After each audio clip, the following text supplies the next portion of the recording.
Freedom, man. That's what it's all about.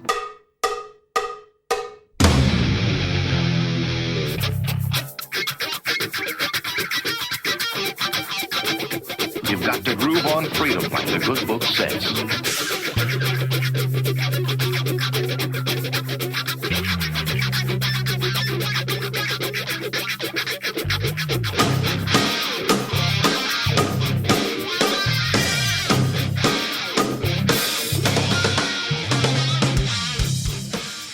Welcome.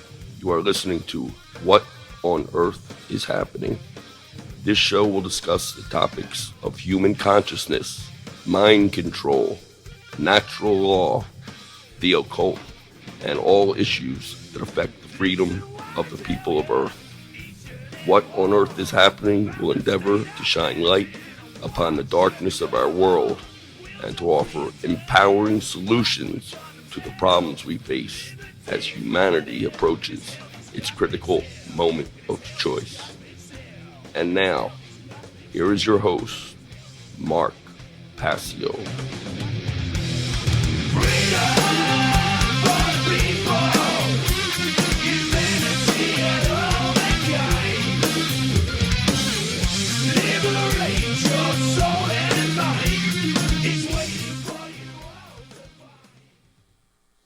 Welcome one and all. You're watching What on Earth is Happening. I'm your host, Mark Passio. My website, whatonearthishappening.com.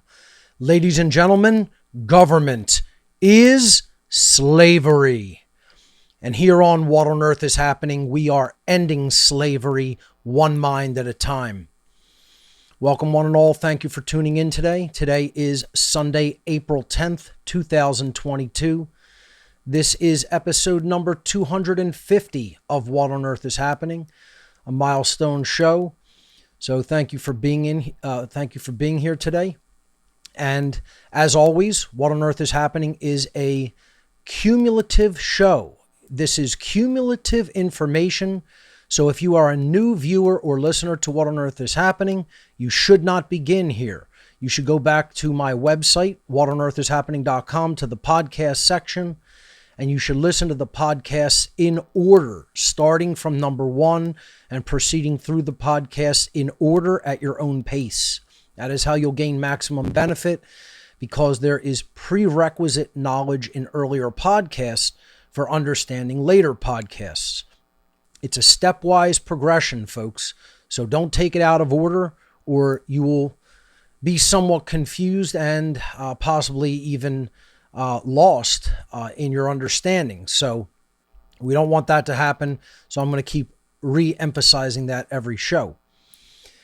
We're going to do an all call-in show today with your calls coming at us for the duration of the show. We're going to take calls through the Discord platform.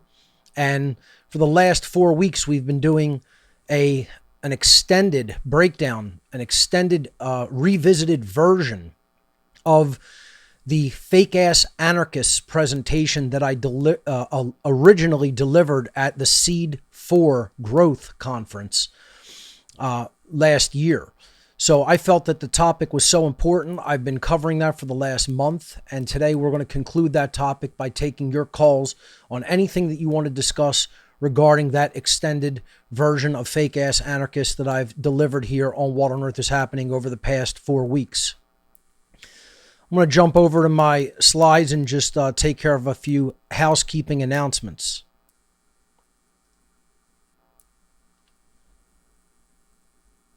Thank you to Will Keller for the artwork for the show today. Again, this is the wrap-up of Fake Ass Anarchists Revisited, an all call-in show. So your call's coming up soon.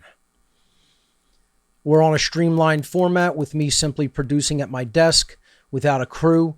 Again, once I really know what my living situation is going to be over the next few months, at some point we may go back to a full show format. Maybe we'll stay in this format for the duration of this season of What on Earth is Happening, and then go back to the full format next season.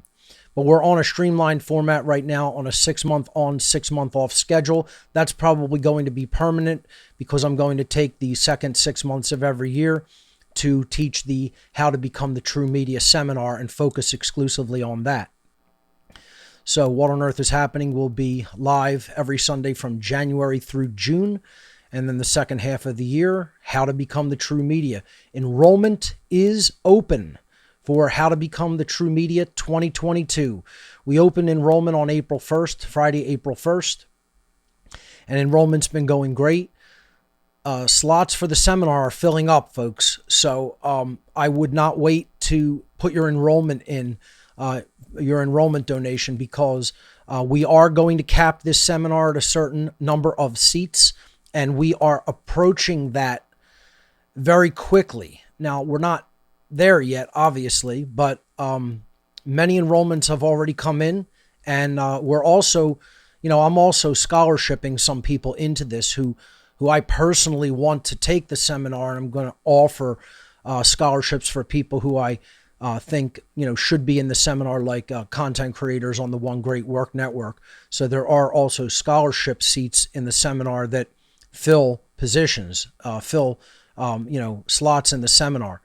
So it's not all just people who donated to enroll. So keep that in mind. Those slots are going to count toward that total number, and we're going to fill up the space in this seminar rather quickly.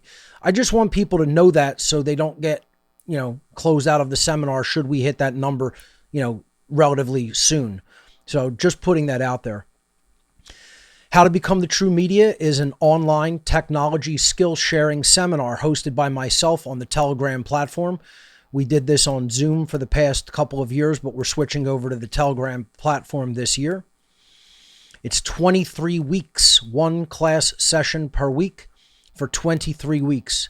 Every Monday evening from 8 p.m. to 11 p.m. Eastern U.S. time, starting Monday, July 11th and ending Monday, December 12th, 2022, for a total of 23 class sessions. Internet enrollment for this seminar will close on July 4th, 2022. Mail-in enrollment, because we are also accepting mail-in enrollment donations through check or money order this year, something we have not done previously.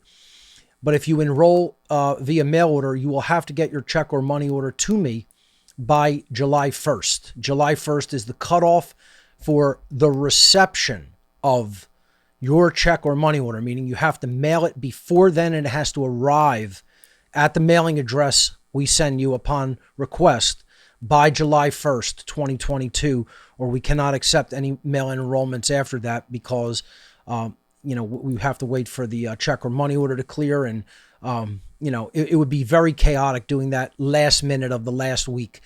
Also, I want to say, for people who have enrolled, we are sending you the next steps, instructions on how to actually get into the Telegram group where the seminar is going to be hosted. So once you enroll on gifts through any of the enrollment methods, we're then sending you the next steps by the email that you enrolled using the email that you used to enroll in the seminar when you put your information into the gifts area. So please be aware, we have sent you next steps to follow. Most people have already done this and done it correctly. But if anyone is having a problem with the next steps, please do not wait. Contact us now. We want to get you into that Telegram group because we don't want to be doing this last minute. It will get ultra chaotic for us. So if you have already enrolled in the How to Become the True Media 2022 seminar for July through December of this year, and you have not yet completed the next steps that we sent you to get into our Telegram group, please do that immediately. And if you are having any problems, if you had any problems receiving those next steps, contact us with the email on the website, howtobecomethitruemedia.com. It will be info@howtobecomethitruemedia.com. Or get in touch with us if you need help. If you have any technical problems getting into the Telegram group, setting Telegram up on your desktop or laptop computer, if you have any problems doing that, get in touch with us. We will help you through it now rather than later. We don't want to be doing this the last week before the seminar and having a million people, not have their setup done correctly and be in the group correctly. Okay, because we're going to give you that link to join the group, and then we have to approve it. Okay, we have to see that you've requested to join the group. We check that you're enrolled, and then we approve, your invitation, your private invitation to the group. So we need a little bit of leeway time to do that. So we're asking up front, don't wait for the last minute to do that. Make sure that you follow the next steps as soon as possible after receiving them, so we know everything's going to go smoothly for you when you enter the seminar group. Just wanted to put that out there and make sure people know that they should be staying on top of that and getting into the group as soon as possible after they have enrolled. So for more information on this year's How to Become the True Media seminar, visit howtobecomethitruemedia.com. I want to say that I'm going to place even more little caveats on the site to make sure that people know which enrollment donation methods are accepted. Now, I just want to step out of the presentation briefly and show you this because I think it's important. I really need to start making this clear up front. So I'm going to go on the gifts area. Front end. Let me make this full screen very quickly. This is What on Earth is Happening donation gifts. I'm going to just go to categories here on the right-hand side, and I'll hit True Media Technology Seminar. And here is the item where you enroll. Now, I think what I'm going to do is right here in the description, I'm going to reiterate, these are the donation methods accepted for enrollment, and just list them right at the top, right here, even before I describe the seminar. Okay? Because people are still a little bit confused and having problems and thinking that I accept donation methods that I do not. So I may reiterate this every week until enrollment closes. It should be very understood that I do not accept credit cards or debit cards on gifts. I only accept some limited internet donation methods, which are Cash App, GPay, and Wise. I have been banned from PayPal, so I do not accept PayPal anymore. I've been given a life ban on PayPal. Okay, so please do not request payment through PayPal. I am unable to take any enrollment donations through PayPal, and I replaced PayPal with Cash App, GPay, and Wise, so I can accept those three methods while I have them, if I'm not banned from them at some point in the future. And then I accept 5 different cryptocurrencies, namely Bitcoin, Bitcoin Cash, Litecoin, Ethereum, and Dash. I may in the future even be doing away with Bitcoin Cash because it's becoming more and more unwieldy of a crypto platform. It's a shame that that is the case, but that seems to be where it's heading, the way that Bitcoin SV went shortly after they forked. And Bitcoin Cash seems to be having a lot of blockchain problems, a really long time to confirm transactions and to send anything through it. So I don't know how much longer I'm even going to keep accepting Bitcoin Cash, but for now I do. So there's 5 crypto methods. And then if you scroll down here, you will see that at the near the bottom, it says, if you wish to enroll in this seminar by personal check or money order, it must be received by July 1st. Please send us an email using the following link, and please do not change the subject line. You can click this email. It will open your email client program. It should even open your web browser if you use Gmail or Yahoo or whatever. And it will allow you to compose an email. It'll even put the subject line and even put a body in the message for you if you use an email client. And you could request the mailing address that way. We do that so we get your information, your email, before we send you the mailing address. And if you want to enroll via check or money order, many people have already taken us up on that option and have enrolled that way. So that's been going well. And if you do want to do that, you could just click that email link right there.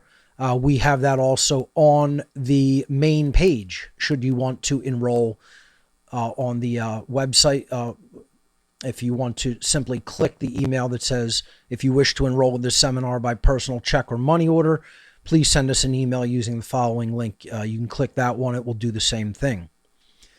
So I just want to show people that I'm probably going to put right here at the very top, right underneath the product code, because this is where the description of the seminar starts right here.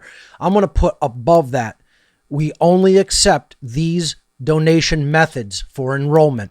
And it will have on there Cash App, GPay, Wise, Bitcoin, Bitcoin Cash, Litecoin, Ethereum, Dash, personal check, and money order. We accept 10 donation methods.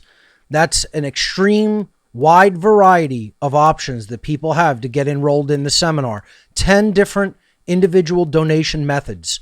So people are not confused and don't understand. We don't take credit cards. I'm not a business. There's no incorporation of What on Earth is Happening. It's the name of my website and nothing else. It's the name of my educational outreach effort. It's not a business. I don't have a merchant account. I don't have an LLC. I don't have a DBA. I don't have a 501c3. I will never have any of those things. I'm not asking the government for permission to educate people publicly. I don't need permission to do that. This is a individual educational outreach effort. That is what on Earth is Happening always has been, is now, and always will be. So don't ask us to take credit cards, debit cards. We have 10 donation methods that we're accepting for enrollment, and that's all it will be. So I'll even put that in maybe big red lettering right there on the enrollment item in gifts. I think that will probably help to clear up people's misunderstanding. At least I hope that it will. So that being said, let's jump back into my housekeeping announcements. Let's jump into windowed mode here as well. There we go. All right. So moving on, I am still running a clearance special on all t-shirt designs in What on Earth is Happening donation gifts. You can go to gifts.whatonearthishappening.com to take advantage of that clearance special. People have really been buying up t-shirts. I mean, they have been, we're almost out of these things. Okay. So, I would say maybe another couple weeks to go on clearing out the shirts. Then I'm going to put in a new order with some of the traditional designs and maybe a new design. We'll see. But all t-shirts are heavily discounted. Short sleeve t-shirts are discounted over 50%, approximately 51 to 52%. And long sleeve t-shirts are discounted over 40%, about 41% discount on those. So take advantage of this clearance special while it lasts. It's not going to last too much longer. I think I checked and we had maybe about a dozen men's shirts left and maybe about 25 or so women's shirts left. And that's it. Then the shelves are clear. And then I'm going to put in a new order for a bunch of shirts. So gifts.whatonearthishappening.com, ladies and gentlemen, to take advantage of the t-shirt clearance special we're running. Definitely check out the One Great Work Network if you haven't already. And if you haven't bookmarked it in your browser, do so. It's running pretty strong, onegreatworknetwork.com. We just onboarded 3 new people this week. One of them has already created content and is on the site. So we now have 61 content creators live at onegreatworknetwork.com. Definitely check it out. Support the content creators. They all have their own individual donation button next to their avatar. When you click their main avatar to go into their blog, you'll see all of their content will be there underneath their bio and social media links. And then also you can click the green button underneath their avatar to donate directly to content creators. I specifically built this network so the content creators who are teaching natural law and objective morality and teaching information about what is really going on in this world, specifically so they could not only be noticed by people and get the recognition that they rightfully deserve, but also to help them get resources through donations. So that is what this website is there to do. Please do use it as such and help support these great content creators who are making incredible content on the One Great Work Network. So check that out, onegreatworknetwork.com. The What on Earth is Happening IPFS project is still ongoing. We haven't had the kind of response that I would have liked to have seen. And I think a big part of it is that people don't take technology seriously and don't take it as seriously as they should.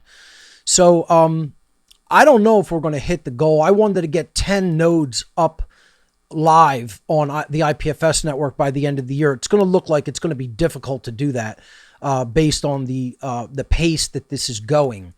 So the main prerequisite is you have to have an internet connection really capable of running an IPFS server. So we're capping that at 200 megabits per second in the upstream direction. So people who have a 200 megabit or greater connection in the upload direction qualify initially to take part in the IPFS project here. So if you don't have that, don't even bother. But if you have that and you want to help serve all of the What on Earth is Happening material from day one, just every aspect of it, all my interviews, all my shows, all podcasts, all presentations, all slides, etc., the body of my work, the totality of it. We are trying to get this up as multiple nodes on the IPFS network to completely censorship it once and for all, and censorship proof it once and for all, I should say, to make sure that this cannot be taken offline and it will exist in a distributed fashion in what is called the permanent web. So if you want to help with that, you can read more information on whatonearthishappening.com/IPFS. And if you want to take part in the project, you can fill out the form.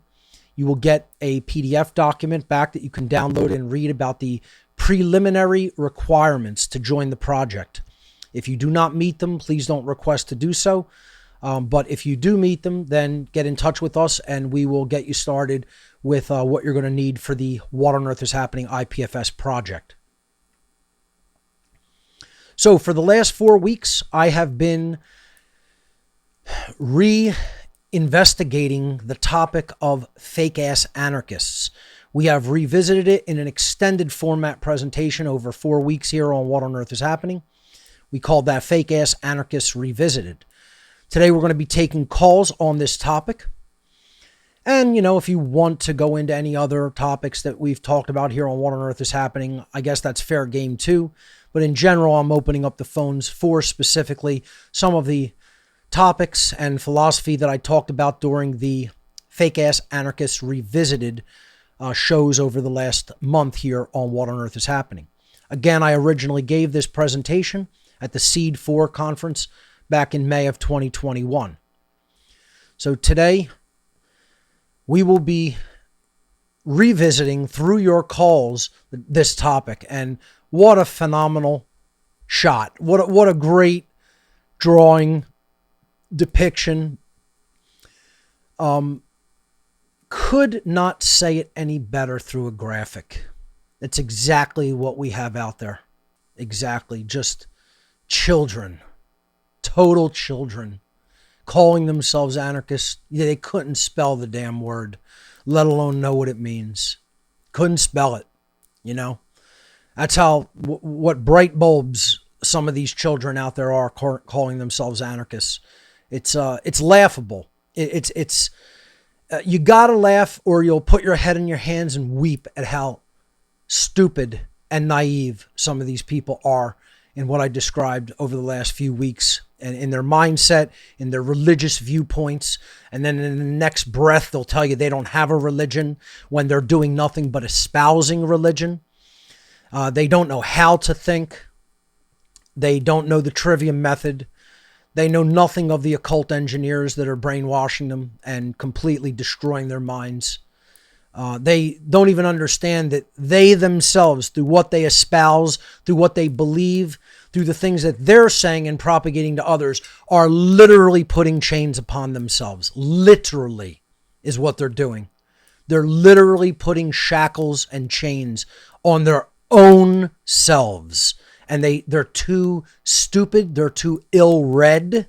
They're too ill-educated. They're too totally rooted in religion. And I don't mean cultural religion. I mean the erroneous belief systems that are going on in their mind that they will not let go of because they're too in ego and hubris about what they think they know. And they don't know a damn thing that's important to know.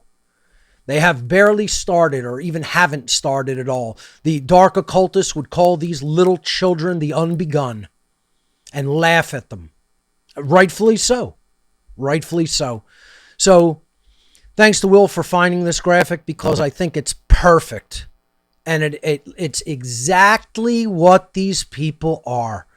And it even describes their lifestyle. They're living with mommy. And mommy's making sure that mask is on, fitting well, before you go out and bust some storefronts or kick over some garbage cans or whatever the fuck you do and call yourself an anarchist and think that you're helping the world, you know? Because, like I said, they couldn't spell the word anarchy, let alone understand its true meaning and understand what a real anarchist like myself actually is.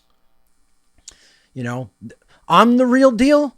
That's the phony. That's the fake. And people who espouse what these absolute fake ass people espouse are not genuine anarchists. They are the phonies and the fakes that we've been talking about for the last month. And they give this movement and the freedom movement in general a bad name. They make it look bad because of how dumb they are, quite frankly.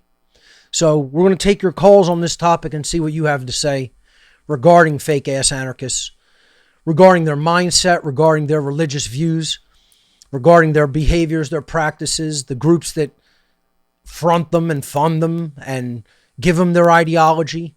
If you want to talk about this in connection with the occult, any direction you want to take it is fair game.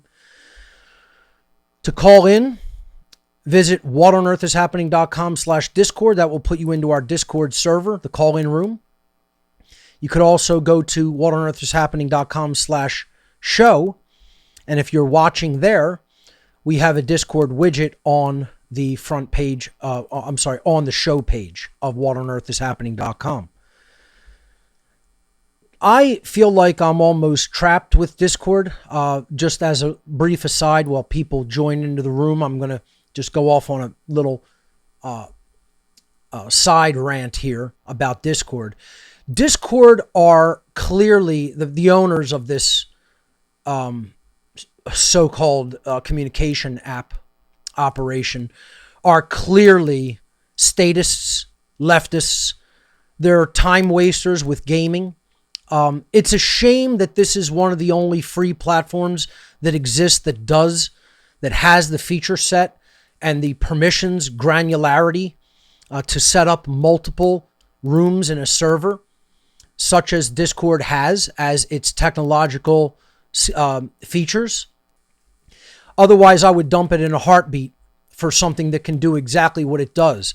Now, everybody will suggest alternatives, but when you look at the feature sets of the alternatives that people say that you could replace Discord with, the app that they're suggesting doesn't really have the feature set. These guys are not about freedom of speech. Telegram is about freedom of speech. Those guys are really backing freedom advocates and people in the freedom movement by giving them a true communications platform that isn't going to be censored, which is why I'm even using it for how to become the true media. It's one of the reasons. Discord, however, doesn't give a damn about people's freedom of speech. They're social justice warriors. They're leftists, probably communists. I don't know that for sure, but they're certainly of the leftist persuasion. And they don't give a damn about freedom of speech as a human right. See, they don't even understand that. Picture espousing that the phone company should shut people's phone service off if they talk about things that the phone company owners don't agree with. Imagine this. Just imagine this all the little fucking babies out there that want to shut down other people's freedom of speech. Because that's what they are. Number one, that's what you are. When you advocate for the total shutdown of other people's speech that you don't agree with, you're a fucking baby. You're a little fucking baby child. I don't even mean that in a way that the word isn't good enough. It's not a big enough of a fucking insult to you, dunce, who espouses that. Because that's what you are. You're a fucking baby fucking dunce. And more than that, what you really are is you're a rotten piece of fucking trash Nazi. You are a fucking Nazi. You're cut from the same fucking cloth as the Nazis were. You're cut from the same fucking cloth as all the secret police of fucking Stalin's Russia were. You're cut from the same cloth as the red Chinese who fucking starved out millions of fucking people. You're just immoral fucking trash. And that's all you can say to people like this. That's all you can tell them. You're the bad guys and you're immoral fucking trash. And all you give a fuck about is your bullshit religious agenda because you're in a fucking cult, loser. You're in a fucking cult, loser. That's all these people are. I don't give a fuck. I'm going to say what the fuck I want, motherfucker. Come and stop me physically. And then we'll see what a fucking pussy you are. Because that's what you are. You're little fucking babies and you're fucking pussies. And you wouldn't dare say a fucking word to my face in person. Because you'd see what would fucking happen to your head. How about that, motherfucker? Telling people you're going to silence their fucking speech if they don't agree with your agenda. Fuck you. Fuck you. Nazi fuck. So I feel a little strongly about it. Folks, if you couldn't tell. I feel a little bit strongly about the issue of freedom of speech. You're not going to take my fucking freedom of speech away. You'll have to put a bullet in me and you still won't get it done. Like I've said a million times, I'll be right back down another fucking birth canal into this motherfucker. You think you're going to get rid of me with a bullet? You better think the fuck again.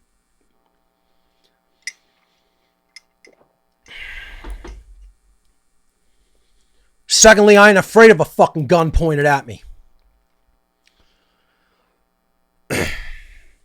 These pieces of fucking trash haven't banned me yet, but I wouldn't be surprised if they just say we're going to ban you for whatever reason we want. So it's probably not going to be long. We'll be taking calls on Discord. I know what these kind of people are like. They're just fucking Nazi trash. You guys think you're standing against fucking Nazis. You guys think you're standing against the bad guys. You are the fucking Nazis, you trash. You are the fucking bad guys, you piece of fucking dirt. You're immoral dirt. You don't know what freedom is. You don't care about fucking freedom because you're fucking uneducated losers. That's what you all are. People who want to curtail people's freedom of speech. You're uneducated fucking loser Nazis. And we know you're communist trash, but make no mistake about it. You're cut from the same fucking cloth. It's all the same thing because it's all the same ways of doing things. You get to the same fucking place, whether you're a trash leftist commie or whether you're a fucking trash fascist Nazi. It doesn't make a difference. You're both fucking trash. You're both authoritarians. You're both totalitarians. And you're both pieces of immoral fucking filth garbage. Whose whore fucking mother didn't raise you right. You piece of shit.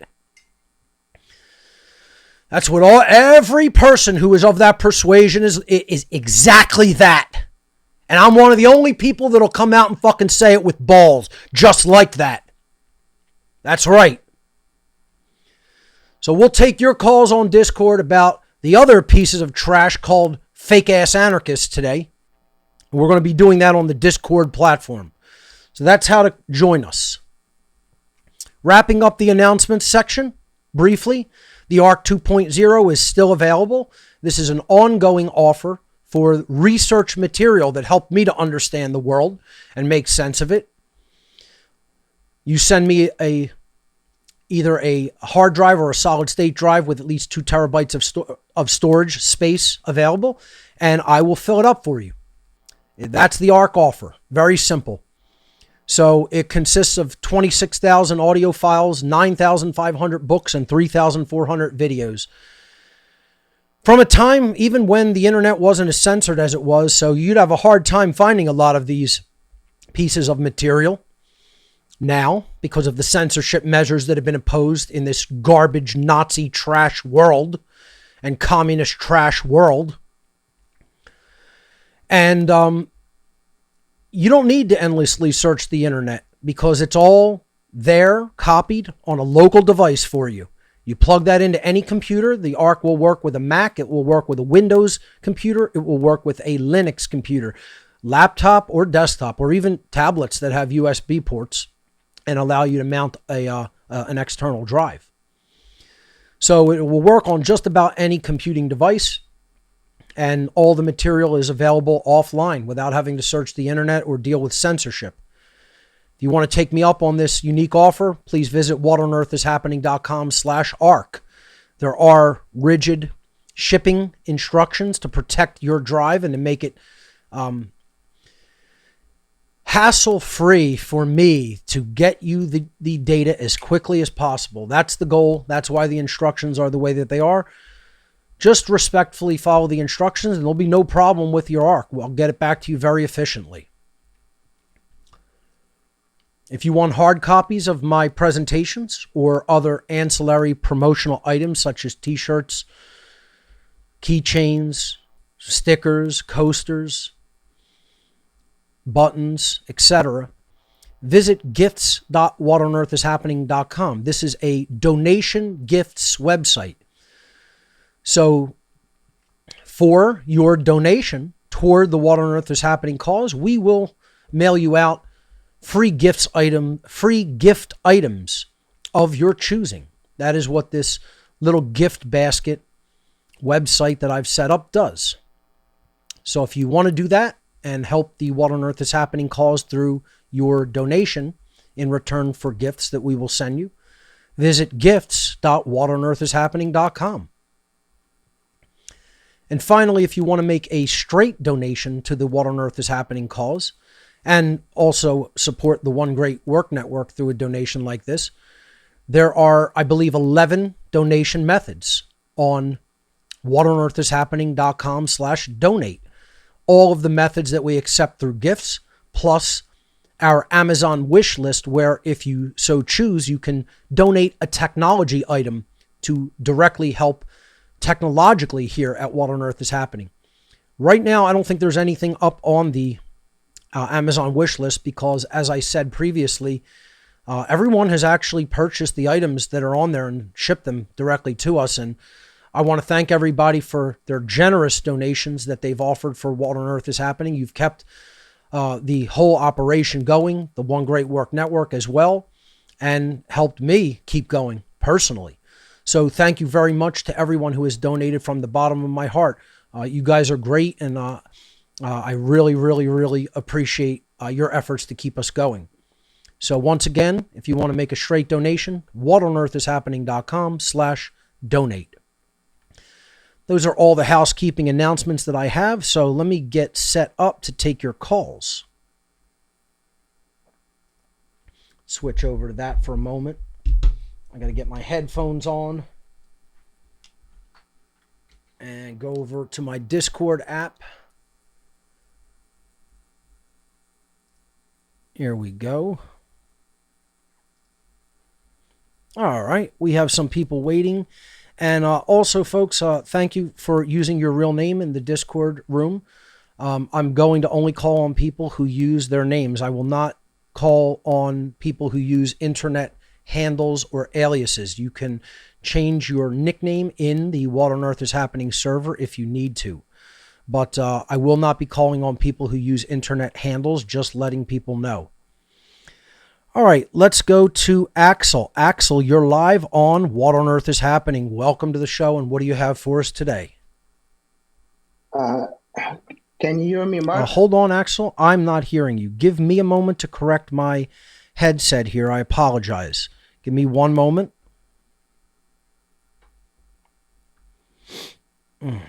Can you hear me?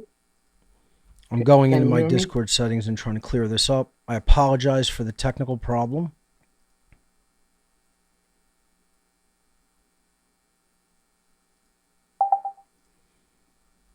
All right, Can you hear Axel, me can you now? say something else? Can you hear me now? Yeah, I'm Can you still hear not me? hearing you. Give me another moment. I apologize, folks. I tested this right before the show, so I'm not really sure what's causing this. I'm going to quit Discord and relaunch it and see if I end up clearing up the problem. This had happened previously, and I got it cleared up, so just bear with me. It's always a tech issue, always.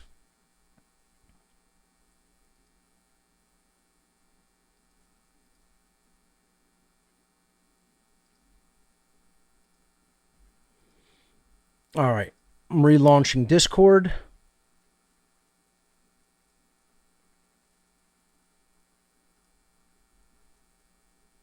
Going back into the room. Check 1 2. Check 1 2. Okay, my voice is coming through Discord.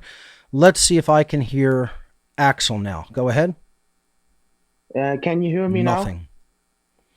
That's what I mean. I mean, people cannot get software right. They just can't. They can't get it right. They can't get it right.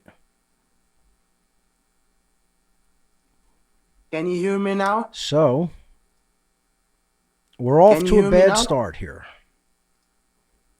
Let me check something else. Hello, Mark. Can you hear me now? Check 1 2. Can you hear me now? Can you hear I'm me going now? to take my headset out and put it back in. Now let's see if I can hear him. All right. Can you hear me now? There you go. I just got it fixed. Okay. Yeah. Can you hear me now? Yes, I can. Can you hear me?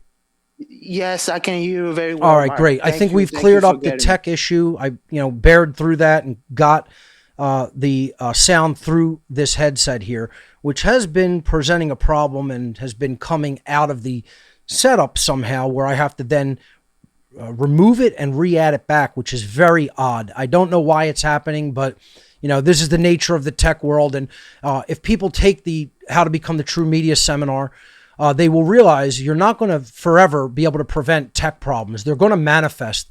The goal is persistence. Just keep having persistence and logically think it through and go through a stepwise troubleshooting procedure until you get the problem corrected. A big part of what I teach in the seminar is never give up. Persist and stay as calm as possible, and then logically think it through. It gets frustrating a lot of the times, but this is unfortunately the nature of badly written software, especially in the open source world, where developers just seem not to give a damn. And we've been through a whole series of shows on software development and the satanic mindset involved in that. It's so many people in society because they are wrapped up in their own head, in what they're thinking and the next thing they want to do, and they're not focused in the present moment, in the now. There's no present moment awareness in many of these people's mindset and thought process, and that's why they make so many mistakes.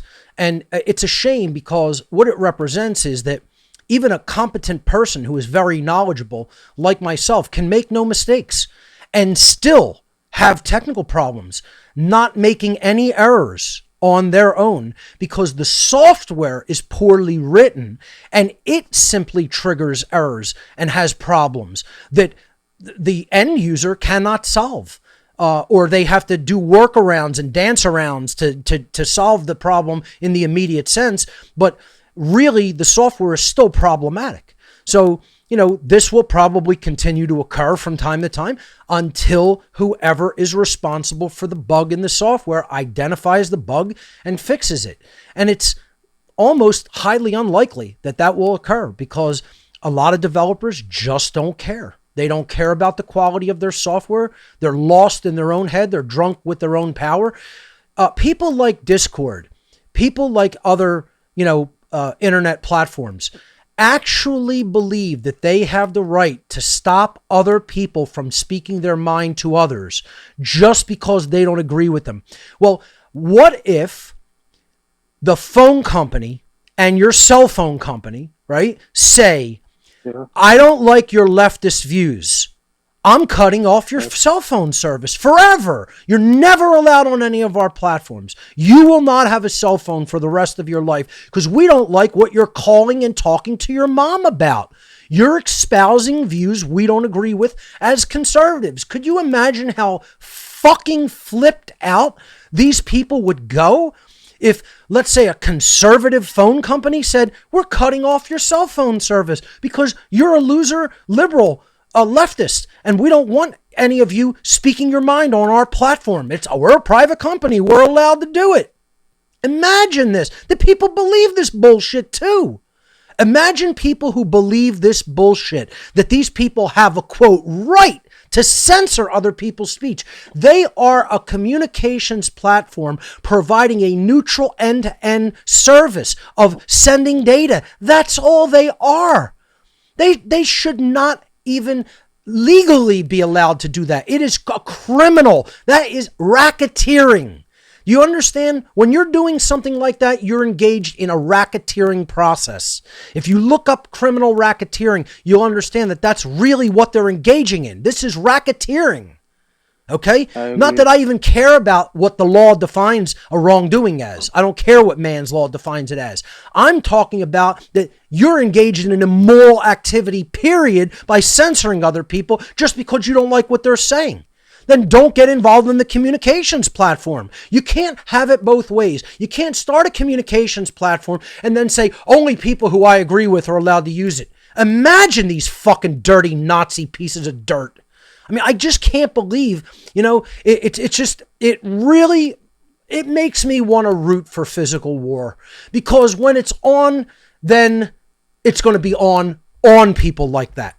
And I almost want that to occur. I am almost perfectly comfortable with the aspect of civil war here in America. And I've been perfectly comfortable with it for a long time. I don't think it would be a bad thing.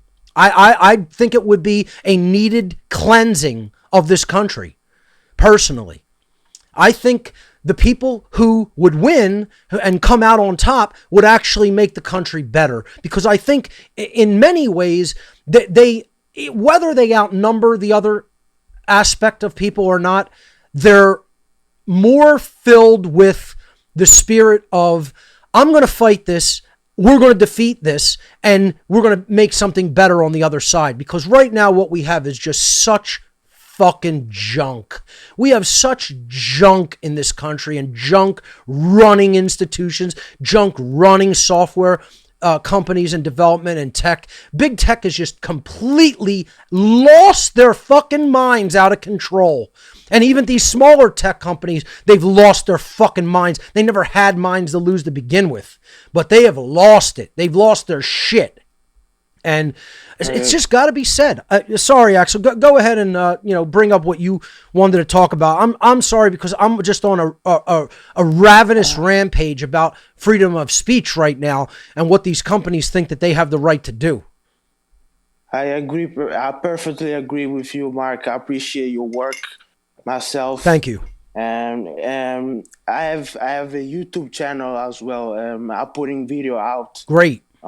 If you want, I can give you my YouTube channel, which is called Axel Dai. Sure. You'll find me on YouTube. Say again, what is the name of the channel? Axel Dahi, the name, my proper name. AXELDAHI? Absolutely. That is correct. That's Great. me. And I'm putting the word out because, quite frankly, I'm tired of the ignorance of people.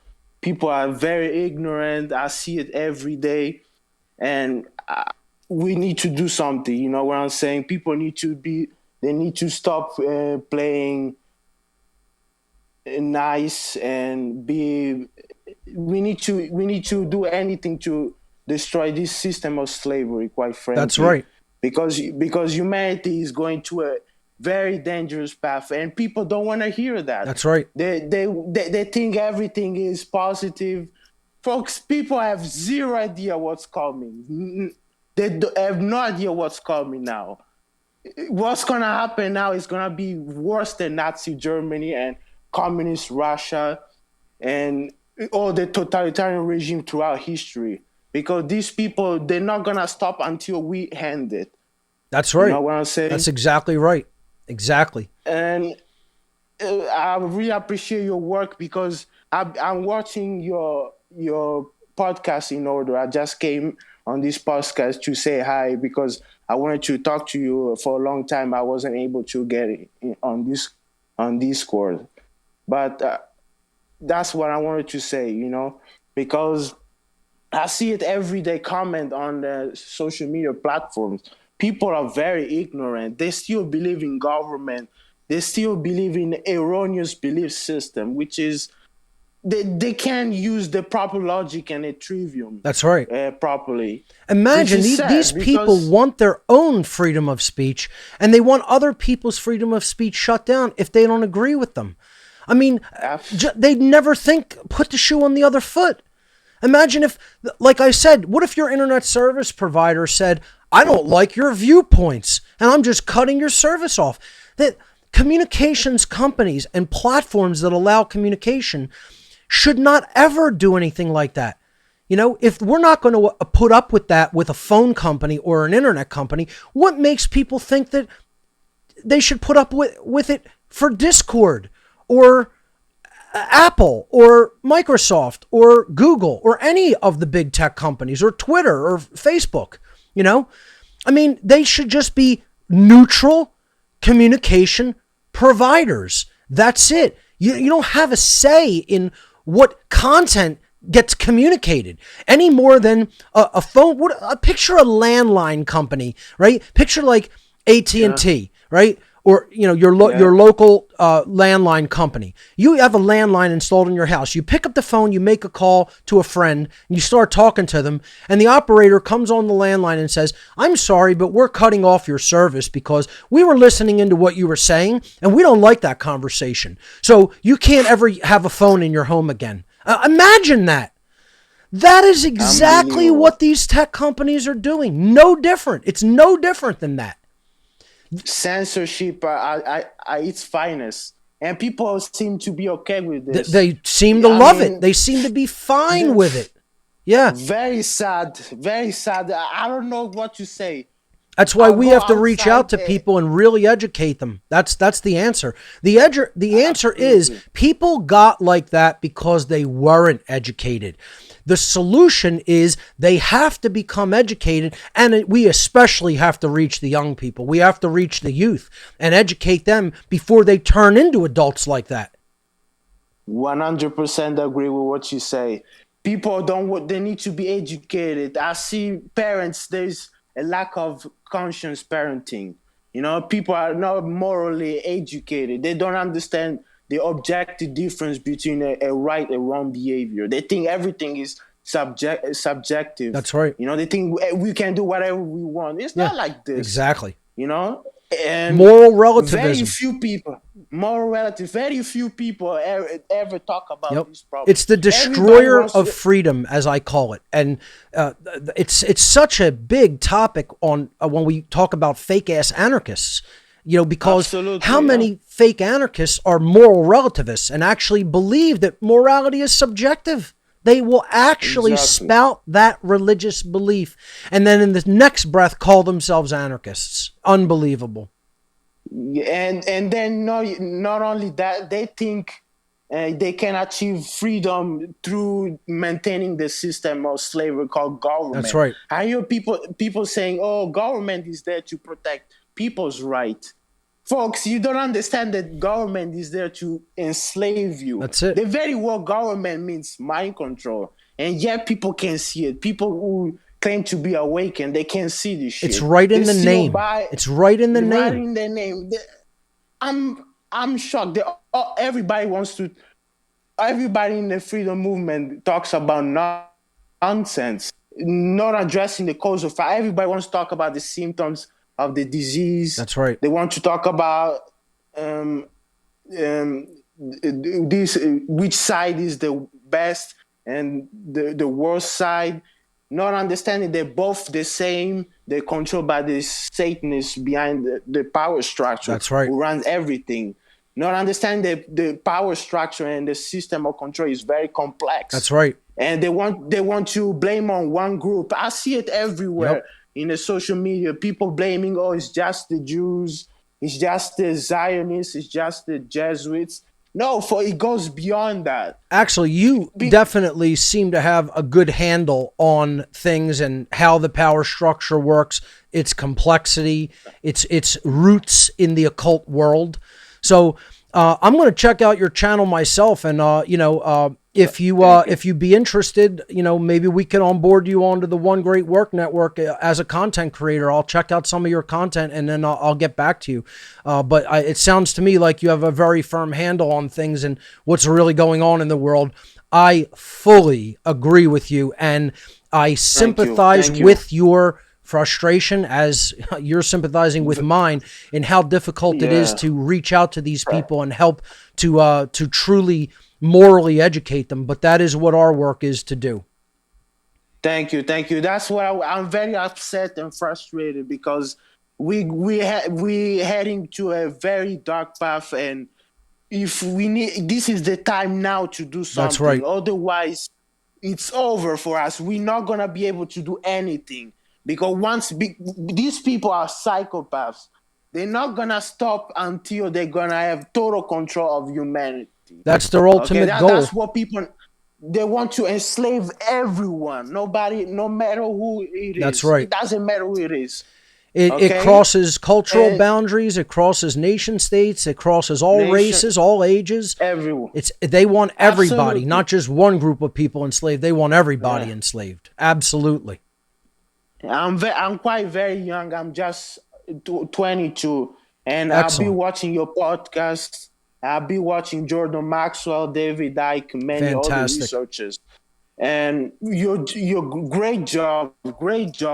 You wake me up on the diet that we're supposed to eat, as well on not killing animals and many other things, because I didn't know any of this until a few years ago, and then I start questioning all these concepts. Start questioning the system, right? Because I felt something wasn't right, and I came across your work and many other researchers' work, and very interesting. People want to criticize other people for what they're doing, and not appreciating the work of other people, right, and doing something themselves. Right. That's right. They want to criticize. And I started posting videos on YouTube. I got in contact with Brandon Spencer, one of your content creator. And and I think I should do something, because for what we know, we need to put the word out, because otherwise I'm really glad to hear that young people like yourself are making that realization at such a young age and getting involved that early on. That's encouraging to me. So I commend you for that. Thank you. Yes. Thank you very much. That's all I wanted to say. Thank you very much, Mark. Absolutely. Have a nice day. Axel, thank you so much. Great call. Pleasure to hear from you. No problem. Keep it up. And like I said, I'll check out your page, and maybe we could, at some future point, onboard you onto the One Great Work Network yourself. No problem. That will be my pleasure. Great. Thank you, Mark. Have a nice day. Have a great day. Thank you. Bye. All right. Awesome. See, that makes it worthwhile, folks. I mean, to hear that young person, early 20s, waking up to a great degree, is talking about all the real things that matter, the real things that people need to understand, and then putting that out there for others. That's what it's all about. That makes me feel somewhat encouraged. So thank you for that call. Let's go over to Chris. Chris, you are live on What on Earth is Happening. Welcome to the show. Can you hear me? Yes, I can. Okay. Wow, it's awesome to talk to you. And I talked to you, I think it was episode 235 briefly, but it was my bit about natural law, and I took your advice pretty much on everything. I tried to do a slideshow with it. It wasn't very good, but I did go and do some podcasts. Great. I got away from it for a while, but recently I did another video. I'm got it parked on Odyssey right now, but I was going to put it on YouTube. Let me ask you a question. How have you found producing, creating your own media? Have you found it, a very difficult process, that it goes smoothly for you? Do you enjoy doing it? Was it what you thought it would be? Give me some of that, feedback, for our listeners. For me, well, I've always had struggles in my life when it comes to taking on challenges and whatnot. But I always work through them. With this, it was at first kind of stressful, but I figured it out. And I had the podcast Podbean platform that I was using. So it wasn't too bad once I got it figured out. And what I was doing was recording myself through video and doing a podcast. So I did both. Okay. And posted those up. Let me ask you another question real quick. Did you take one of the earlier True Media seminars or no? I have not yet. Okay. Actually, I want to.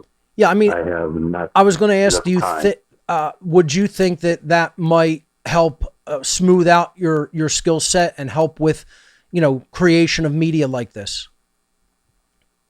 Oh, absolutely. I took a look at what you run down, what you go through. Everything there would come very useful. It helped me just in my literacy with computers in general. I'm not very computer literate when it comes to the deeper part of it. But obviously you have some basic skill sets under your belt, so you would be considered more of a novice user, but not quite toward the intermediate area. But you still know enough to have gotten a podcast off the ground, which is decent. That's considerable. So you're the kind of person that I think would be ideal for the course for other people listening that may be hearing somewhat of, be in a similar situation to what Chris is describing, where you have some skill sets, you've done a little bit, and you want to take your skills to the next level. I think that's like an ideal person for the How to Become the True Media seminar, just from my estimation. But it's great that you, took the initiative on your own, even, I'm just assuming, without formal training of any sort, right? Yeah, not a whole lot. I think I had computer course in high school. Okay. I mean, back as that. So not for a long time did you have any actual teaching or instruction in computing in general, and you're breaking into the field of new media, you could call it, with a podcast, so overall, I mean, how many episodes did you get out, and how smooth would you have rated the process, like on a scale of 1 to 10, like 1 being not smooth at all, very hard, and 10 being it went really smoothly? I have to say about the first 10 episodes, because they're all pre-recorded, was, I would say, between a 5 and a 7. Okay. So medium to kind of smooth as the process went. And how many did you get out completed? Not including the most recent one, because I don't count that. I'm not even live on Odyssey. Apparently no one's viewing it. There's some rules about that, I guess, that I probably don't qualify for or something. But so that's a new learning curve. But I tried a live stream, and that didn't go so well. What about a website to promote and social media to promote? Because that's how you can make people aware of what you're doing. Did you get anything like that started? Not yet. I've been trying over the years. I've been really trying to get something off the ground. Again, having the funds to do so, and some things that happened in my life were devastating.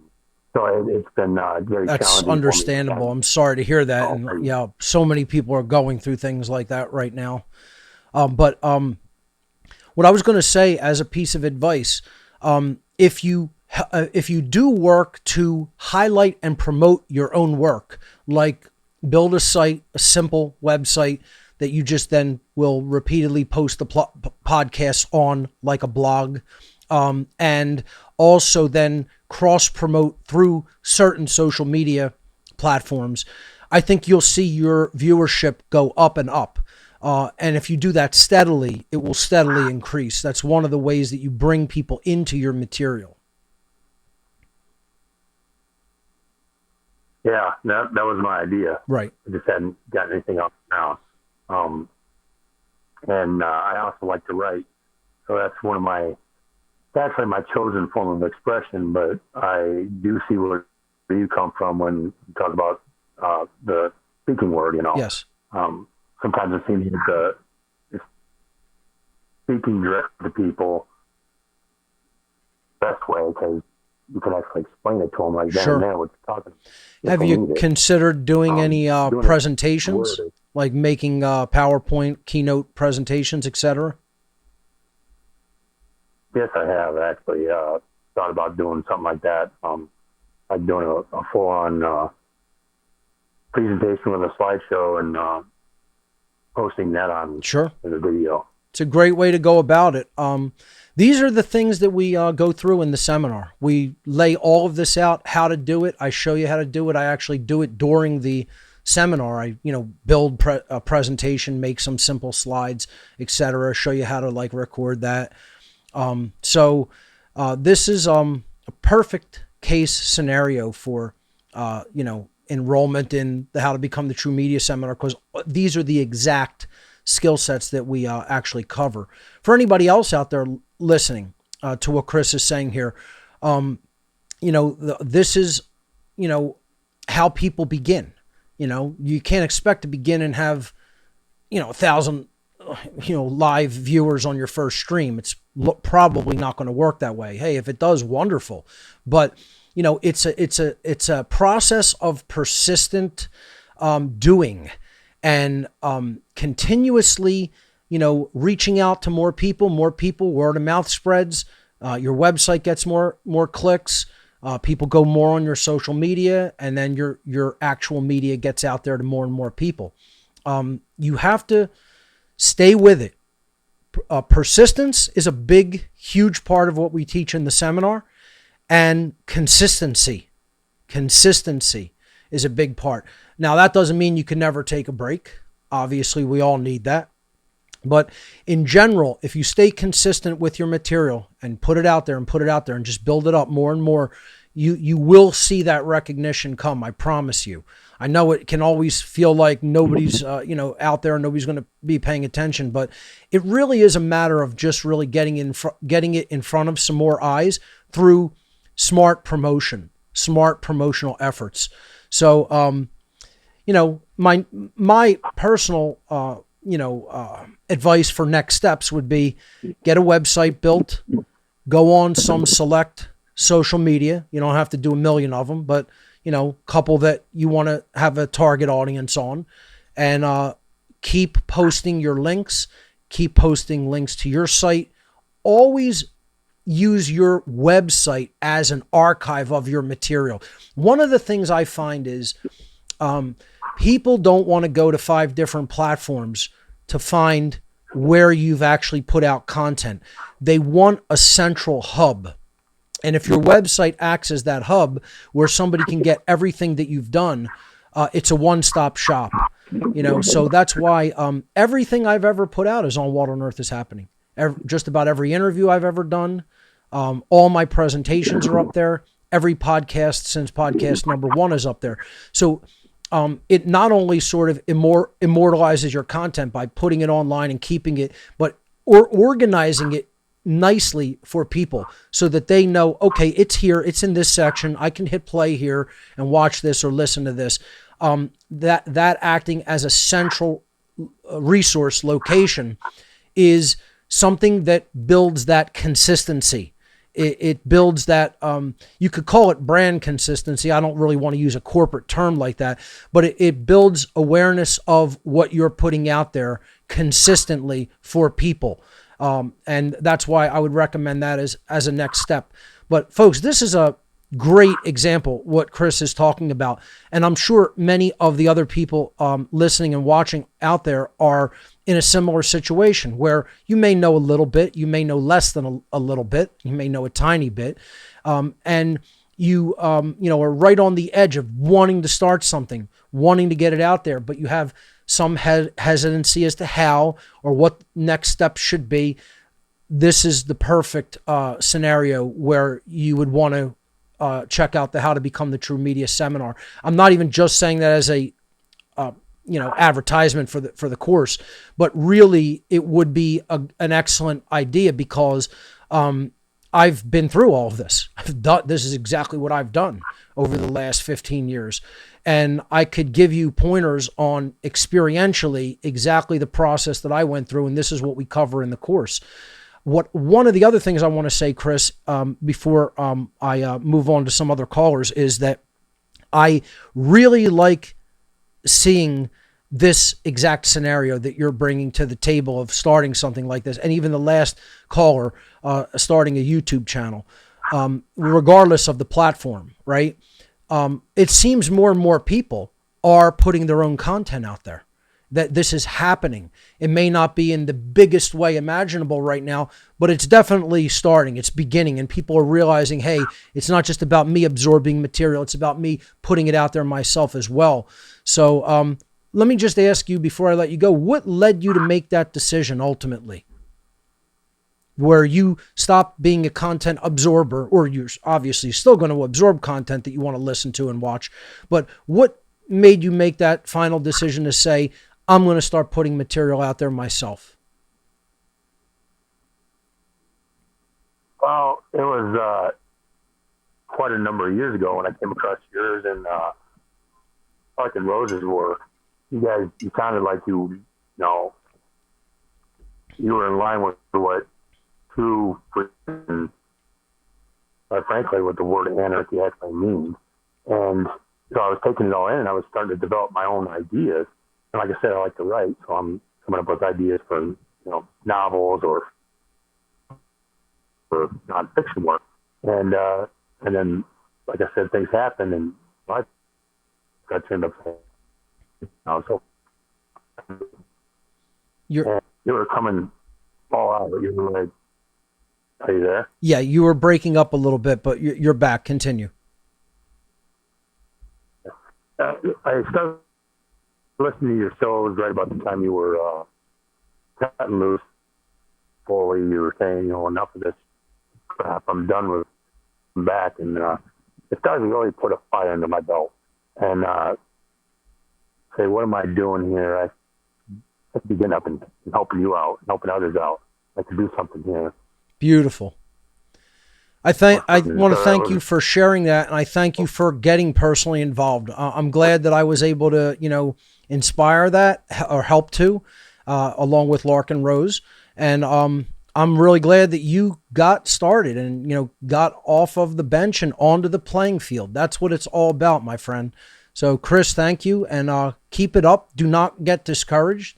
Promote, network, cross-network with other people, and you'll see those numbers steadily go up.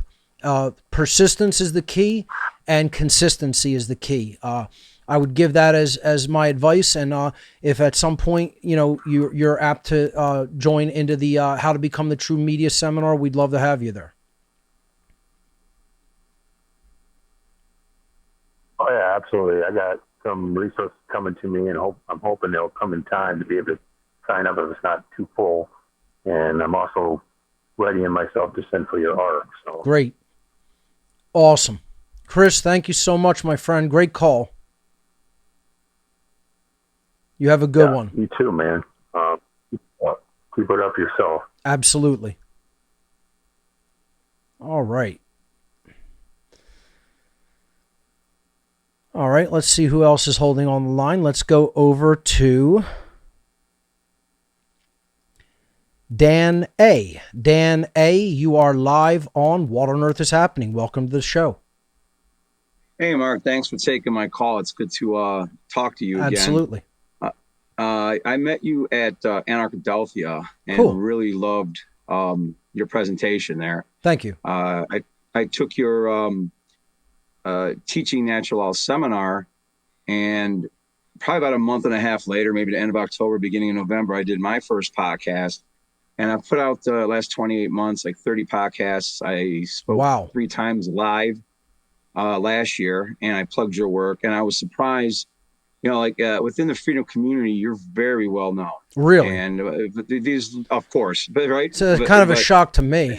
But yeah, it's kind of a shock. But like these other people I was talking to never even heard of the freedom community. They would be like, yeah, I'm all about freedom. That's why I wanted Trump in office. They don't even know what the freedom community is. Yeah. So I gave them your website, and you got a very easy website to remember, and they were writing it down. So hopefully I sent some people to you that otherwise would have never found you. Cool. Cool. I hope they check it out. Absolutely. Yeah. Well, strange story aside is I'm an ex-order follower. Okay. Several different levels. I'm an ex-cop, federal cop on a low level. Mm-hmm. So I was part of that satanic cult, and I got away from it. And I found your work in February of 2019.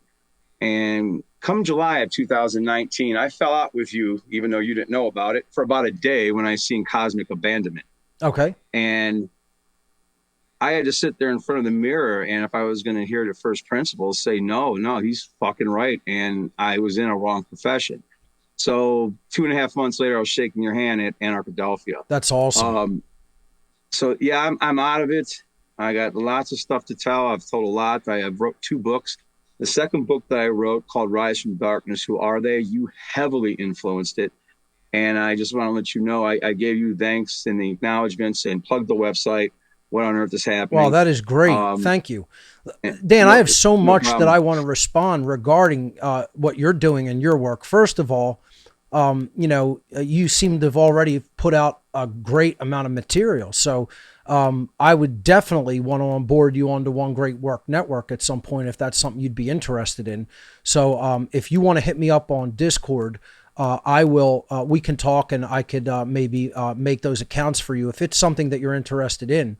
I would definitely like to check out the book, and I want to talk to you maybe possibly briefly on the side at some point about a project that I am going to start working on and expanding. A while back, a friend of mine procured the website quityourcult.com. It right now only redirects to What on Earth is Happening. But I would like to take that domain and maybe start building out an entirely other website about former order followers. And I have some other people in mind for this project, but you sound like you would be perfect as someone who can offer their own testimonial and maybe tell their own story, in a brief way on the website. We could link to your site, your book, etc., and get some promotion going for that. But basically, the whole site would be we would put the order followers presentation on the site for people to watch, describe what we're trying to do to get people to quit organizations such as that, and then have firsthand testimonials to people who woke up to true morality and did in fact quit their cult that they were involved in. So if that's something that you'd also like to collaborate on, this is a project that is probably long-term down the road, maybe at least a year away from being launched, maybe longer. But once we get enough people to offer testimonials like that as former order followers, we'd like to launch this site and have it be a repository for firsthand anecdotes like that. If it's something, again, that you'd be interested in doing, we could talk. Yeah, you know what? I absolutely would be honored to do that. And that's where I kind of see myself fitting in, because I'm like an intermediate initiate in the occult. Like I'm a novice, but compared to like your average person out here, yeah, I'm like a tenured professor, much like you. And I figured where I'm going to fit into this is talking about getting out of the order following cult and how being in that job, and this is kind of what I put into the book also. the negative consequential effects of that employment Yes. that I had dealt with in my personal life. And, some of the self-loathing that so many people in that line of work end up having. I would love to and talk to you on the side. And I want to thank you very publicly for what you do, because you're doing something that I feel is a true service to humanity. And like David Icke said, people come and go, but he was amazed at how can people stop doing this once they know what's going on. Exactly. And I got questions, so many questions for you. I'd love to talk to you on the side. Yeah, definitely. Hit me up on Discord. We could talk about bringing you onto One Great Work Network soon. And, like I said, the Quit Your Cult project, I'm going to be launching that maybe sometime next year, maybe the middle of next year.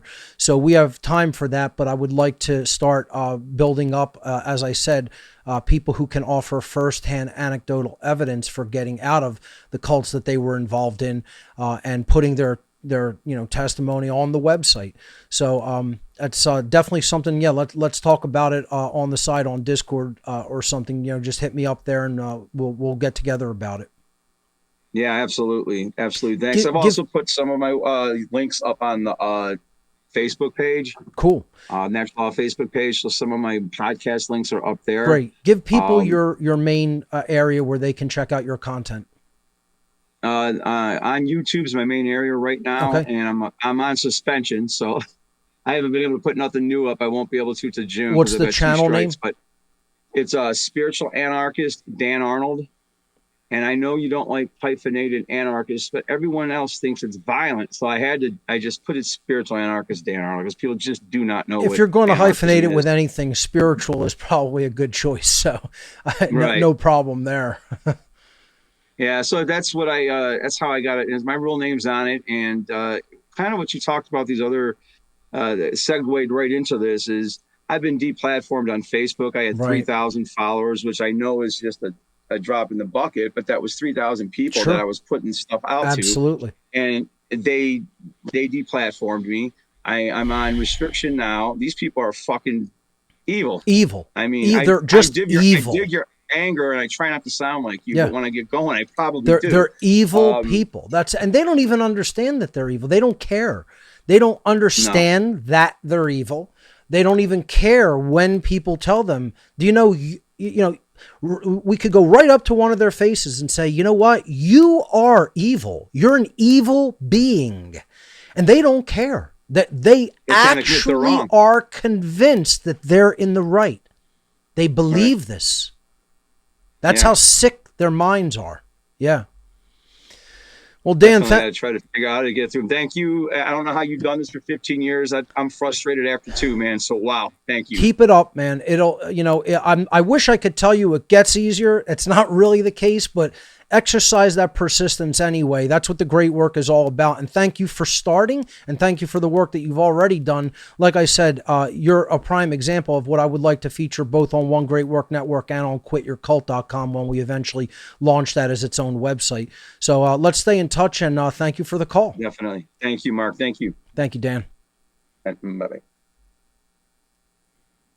So I'm personally impressed seeing this trend of we're seeing a lot of people who are creating their own content. That's happening. So the message is being received. So I'm not going to go hard on people like this. Obviously, they're the ones doing it. They're putting it out there. They're, getting the work done. This is what it's all about, folks. Let's hear from Dan S. Dan S., you are live on What on Earth is Happening. Welcome.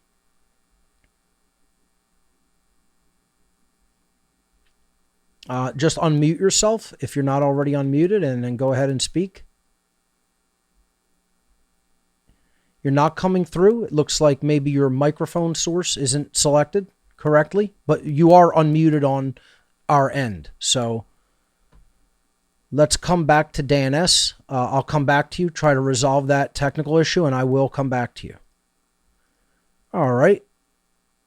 Tech issues are going to happen. You just power through it and persist through it. Let's hear from Dennis. Dennis, you're live on What on Earth is Happening. Welcome.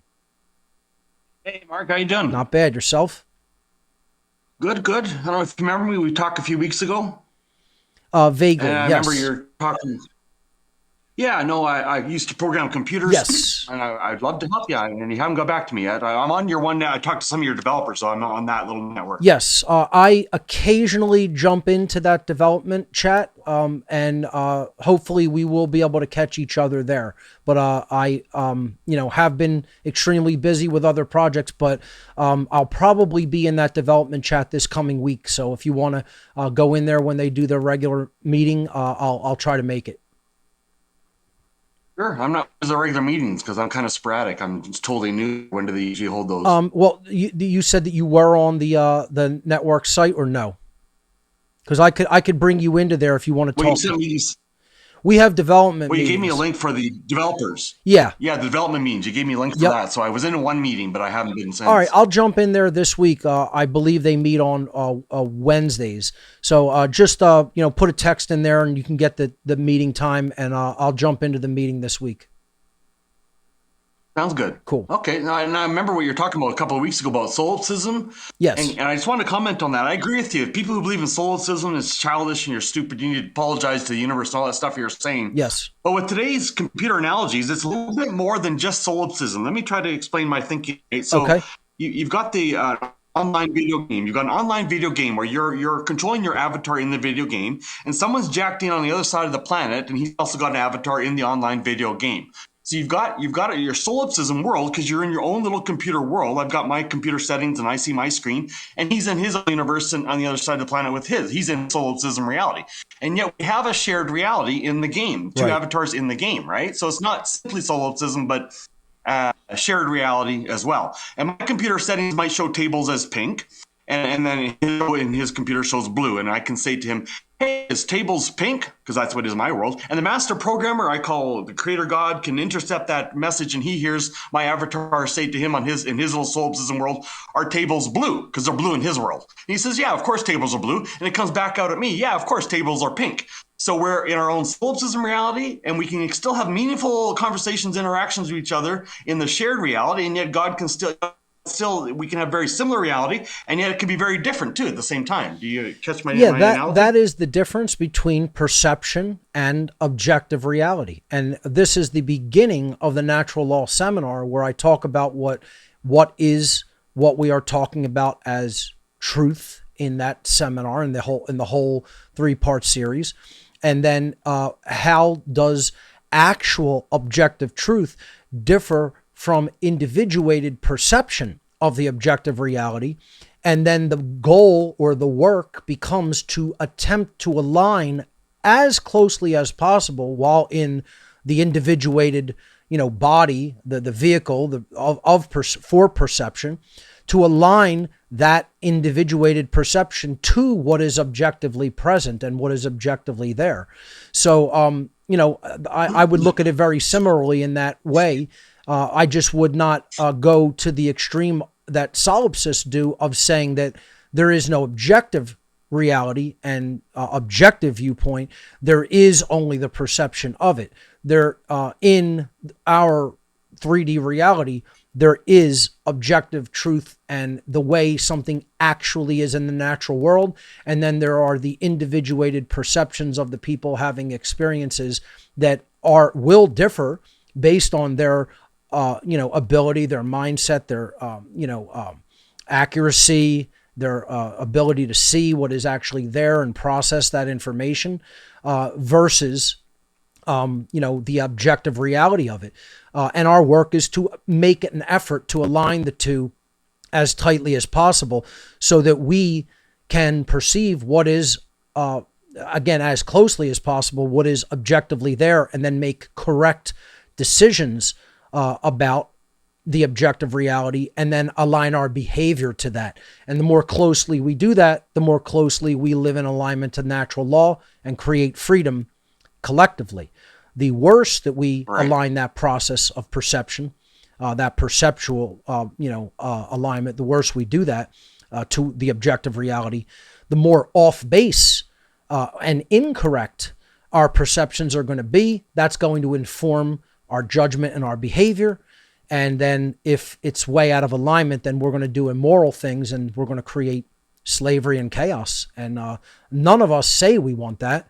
And That's why it's so important to, as I've been emphasizing over the last many weeks, to get it right and to accurately align that individuated perception that you're referring to, in the avatars, in the individuated units of consciousness that we call individuals, to correctly align that to the objective reality, especially when it comes to the objective moral reality. If we do that, we're gonna get what we say we want in the form of true freedom and true order and goodness and prosperity, etc., and all the things that come with it. If we don't do that, expect more slavery and chaos to come.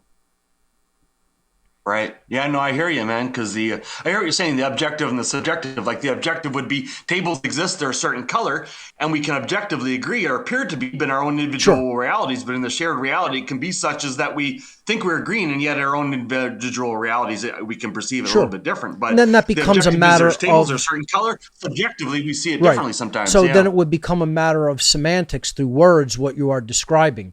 But again, we can have semantical differences and still come to the general, overarching understanding of what is actually there and what is actually real, especially when it comes to the morality of behavior. That I think is less of a, very specific, thing that relies on so much, meticulous observation, and it's far more common sense based, where everybody knows what they don't want done to them, that's wrong to do, and just don't do that to others. It's not even that hard. Like it amazes me because Klaus Schwab's out there with this 2030 reset. You'll own nothing and you'll be happy. Yeah. That's communist dictatorship. You're going to own nothing. He's already talking like a dictator. You're going to be happy, telling you what's going to make you happy. I show people this. I saw a video where Klaus Schwab admitted in Canada, where I live, Prime Minister Trudeau and half his cabinet is on Schwab's side. And this guy is telling you you're going to own nothing, you're going to be happy. What the hell? That's objective. That's wrong. Private property. You can't be free without it. And people are like, and by the way, Dennis, he flew there. He flew there in a private jet. He's wearing a $3,000 suit. And this is the guy who's saying you'll have no possessions. And you'll be happy. Imagine the house that guy's living in with all the money from the Bilderberg Group and all the money from the WEF, etc. And he's traveling all throughout the world in private jets and fancy expensive suits and cars. Why don't supposed leaders of the countries challenge this guy? I mean, how can that's communist dictatorship? How about, when in history has communist dictatorship made anyone happy? Ever. It doesn't make any place that it has been done. And shooting you. Any place it's been done, it's led to disaster and death and ruin. Right. How about they set an example and show us how it's done and live with no possessions? Don't have any of the cameras set up there. Hey, those cameras that you're using to do that conference, those are possessions. How about just getting out in the middle of the street with no clothes on and saying what a great person he is for not owning anything. Yeah. Set the example. Yeah. Klaus, show us how it's done first. Then we'd be more apt to listen to you. And I'm sure although I don't want to see that site, don't get me wrong. That would be a horror to behold. But I don't want to paint too horrific of an idea in people's minds. But please show us how it's done first. But yeah, go ahead, continue. Yeah, I'm sure you're aware. February 14th, my inferior Trudeau destroyed those family truckers, and he started a bit of a movement of the truckers. Sure. That what happened there is going across the world. People are starting to stand up, and I've started to find out there's pastors being jailed, and people who go against the COVID mandates are being jailed. Right. And it's like one father he was hiding. He wanted to protect his daughter from being vaccinated, and they arrested him. He's in jail. It's like, what the fuck? I'm starting to put all this on my website, and I want to go on the attack. I'm afraid I'll get arrested, but it's like I almost don't care at this point. And what part of the world are you in? You're in Canada? I'm in Canada. Yeah, so it's even Alberta, even more dangerous there. Unfortunately, it's sad. It's getting really fucking dangerous, and it's super dangerous because we don't have weapons like you Americans, right, so we're screwed. Right. It's a bad situation. So yeah. In a lot of the other alleged Western regions of the world, Australia was one of the worst, New Zealand one of the worst, Canada one of the worst. The UK, they offered a little bit more resistance than other places in the world, which was good to see. But even here in Philadelphia, the city council here is saying we're going to reinstitute indoor mask mandates next week. They only dropped them a month ago, and now already a month later, they want to reinstitute them. These people are sick people. They're mentally ill. They're mentally ill people. They're control freaks. Really fucked up. Yeah. Yeah. And they've got FEMA camps in Australia, and they're there to keep, temporarily house you if you're unvaccinated and you're traveling or whatever. That's what they say, but they can be quickly converted into a fucking gas chamber, of course. Right? And people are like ignorant or a mass of what they're burial doing. ground. They have no fucking clue. Right. Exactly. Just going to fucking gas that's everybody. Why we have to raise awareness now and get people on board with fully resisting this, further push to curtail human freedom. I can't even believe that people want it to happen. They want the politicians to do this. This is how crazy and sick and mentally ill and how they exist as fearful little children in our society. What's good that I have seen is at least the people who I have spoken to in this vicinity are upset about the possibility of them reinstituting the mask mandate and don't seem to want it. So I think people are reaching a breaking point in their frustration, even in a radically leftist city like Philadelphia that is totally leftist controlled. The public is still very frustrated with this happening and do not see it as necessary and are really sort of publicly even speaking out. They're a little still bit more. Pretty naive. Most of the public. I go to absolutely. rallies here every Saturday at 1:00. There's a rally in my town where I talked to this one lady, and she's they temporarily pull back on the mandates, and we got this. This is done. We got this settled. And I'm arguing with her like as politely as I can. No, these people are never going to go away. They've been doing this for thousands of years, last several hundred years more intensely. They're never going to just give up. We don't have this until like you say, anarchy. That's the only kind of government that's safe now, where we think for yourself and we can have our own decentralized community support governance. You can't trust centralized government at all anymore. We have to give up the religion of the belief in human authority. There is no such thing in nature. All it leads to is disaster, ruin, and death, and slavery. And nobody says that they want those things, and yet they keep voting for and advocating for the very thing that will bring those really, really, really bad manifestations and results. And the only way that we're going to bring the opposite is by cutting down that belief system, getting rid of it. It's a parasite. It's a virus. It's a cult. And, that's what people have to realize is they have to purge that religion like a virus from a computer system. That's what's going to get the job done. Yeah, and I'm putting some finishing touches on my main website, the redpilloftruth.com. I told you about that. Yes. The first time we talked, the redpilloftruth.com, and it's I'm putting all there about Mein Führer Trudeau and my connection to even the Ukraine war, because I've been to Ukraine. I don't like seeing what's happening in Ukraine because I did an international dating there. I dated women, and it really pisses me off. But I'm perpetually fired up of everything that's going on, right? And it's like I want to go on the attack. So I'm putting finishing touches on the site and love to work with you if we can. Absolutely. I got a little bit more religious way of looking at things, but it's not, a religion is offensive. I get it, right? But I put a spiritual spin on it. I do believe in natural law and conscience. And I even tie in the UFO phenomenon there. There's something real there, some non-human entities, and people are mystified by that, and they don't want to talk about that.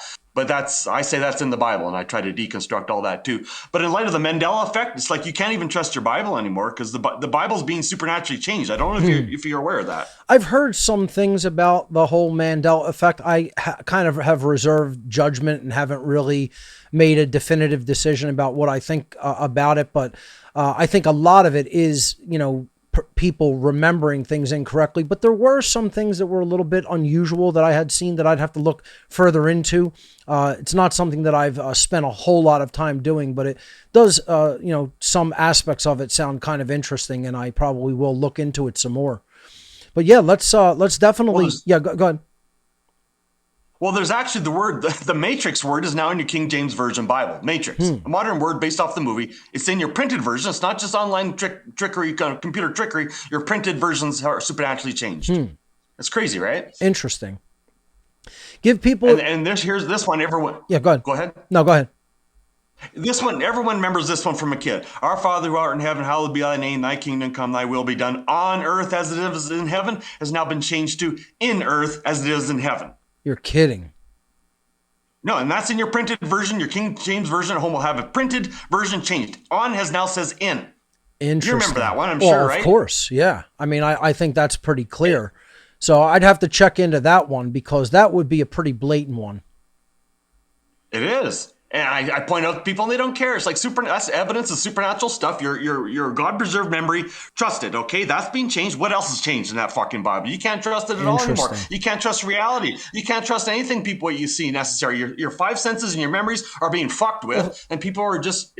Who knows how much technologically there is some form of interference that is so far beyond what we understand as technology that it could seem as magic. I mean, that is what a type 1.5 to 2 to 2.5 on the Kardashev scale civilization would look like to us. It would be indistinguishable from something that we would call supernatural.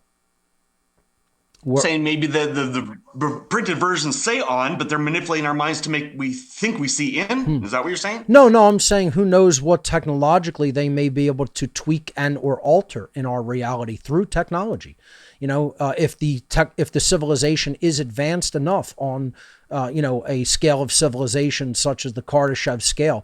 I mean, if you look in even modern science fiction like Star Trek Discovery this year, they were dealing with a civilization that was so advanced that its resource extraction technology could destroy entire solar systems at will, instantaneously, practically. And, they speculated that this civilization was like beyond a 2 on the Kardashev scale, which would be absolutely unfathomable to us. We would have no way of even dealing with what they are or how they did things or how they think or communicate. It would be the very, very essence of what we mean by the word alien.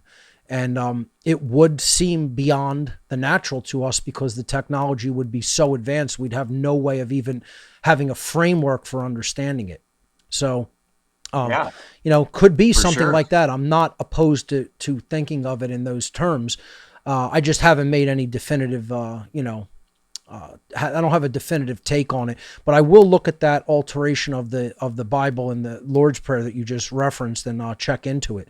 So, Dennis, give people your site once again, and let's talk about possibly, collaborating or getting you onto One Great Work Network at some future point. But let people hear your website once again so they could check out your work. Yeah, 5 words, theredpillaftruth.com or just redpillaftruth.com. I own both domains and just forward to each. Great. Dennis, thank you so much for putting the work out there. Redpillaftruth.com. You got it. Thanks for putting your work out there as well. I got one question for you. Yes, sure. Welcome. I got one question for you. A couple of weeks ago, I went to the washroom. I came back. You were talking about the 144,000. Do you remember that conversation? I'm just curious what you're talking about. Yeah, I was just, talking about how few people really do stand in actual objective morality and will not back down from a moral stance of behavior when they're offered a lot of comfort or resources and money.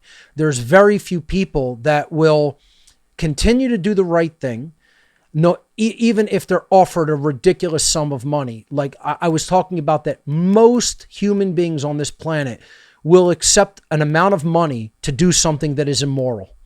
And I was talking about that me and my buddy Jay Parker, who does his own show on Revolution Broadcasting Weekly, we often talk and joke about this. We were talking about the researcher Maurice Cotterell.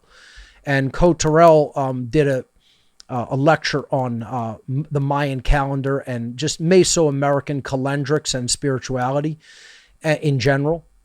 And he basically brought up the biblical number, the allegorical allegedly number of 144,000, and said that's how many people will get to the kingdom of heaven, quote unquote.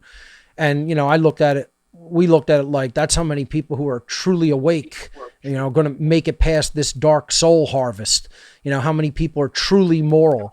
And me and Jay often joke like, we're nowhere near 144,000. When we first hear that number in biblical terms, we're like, only 144,000? That seems awfully small. It seems very scarce.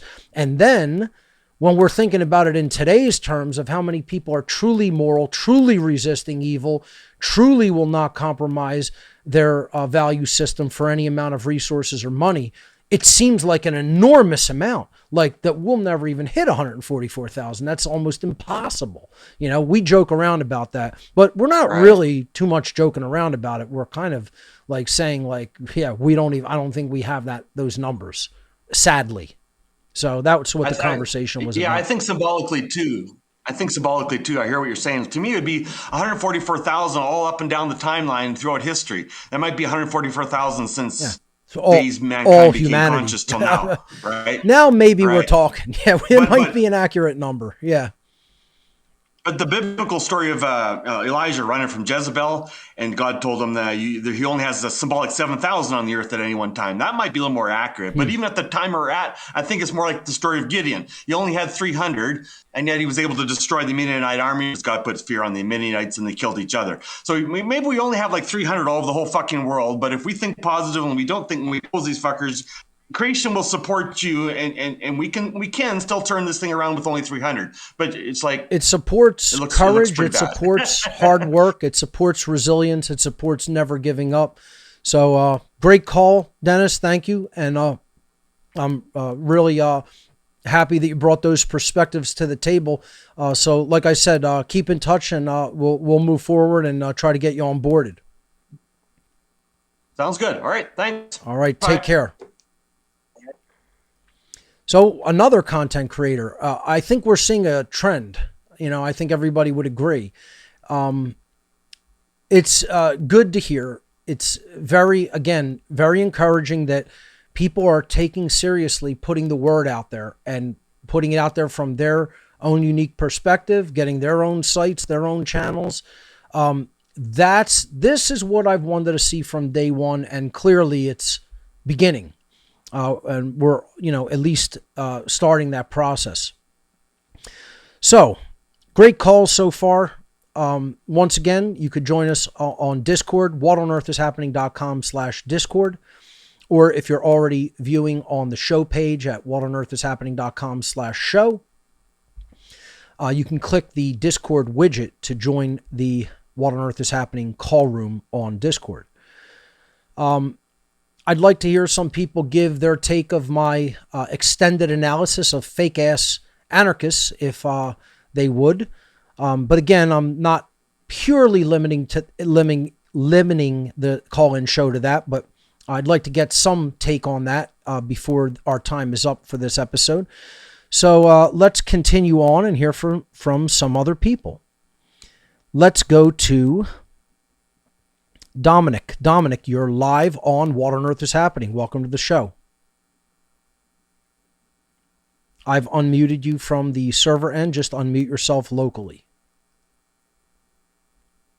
Dominic W., you're live. Just unmute yourself on your Discord app.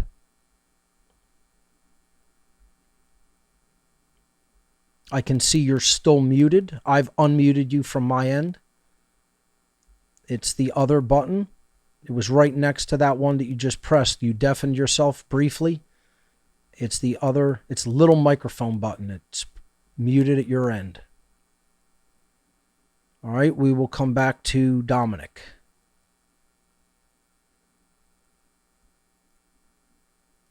Dominic, just check your mic settings, and I'll come back to you.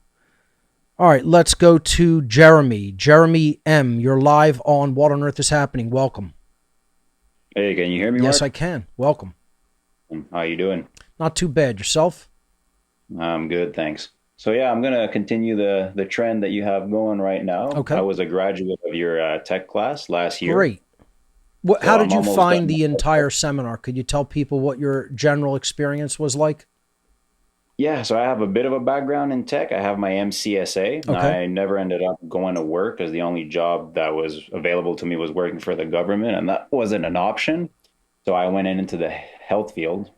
Okay. So that being said, when I did join the class, especially at first, when you were talking about like networking, that was pretty familiar to me. But everything that had to do with like graphic design and publishing and how you built your presentations, and also how you organized your computers and your machines. That was a big help to me, like how to structure everything. Great. And how to use the desktop properly. And that was probably the biggest thing that I've learned. Awesome. Awesome.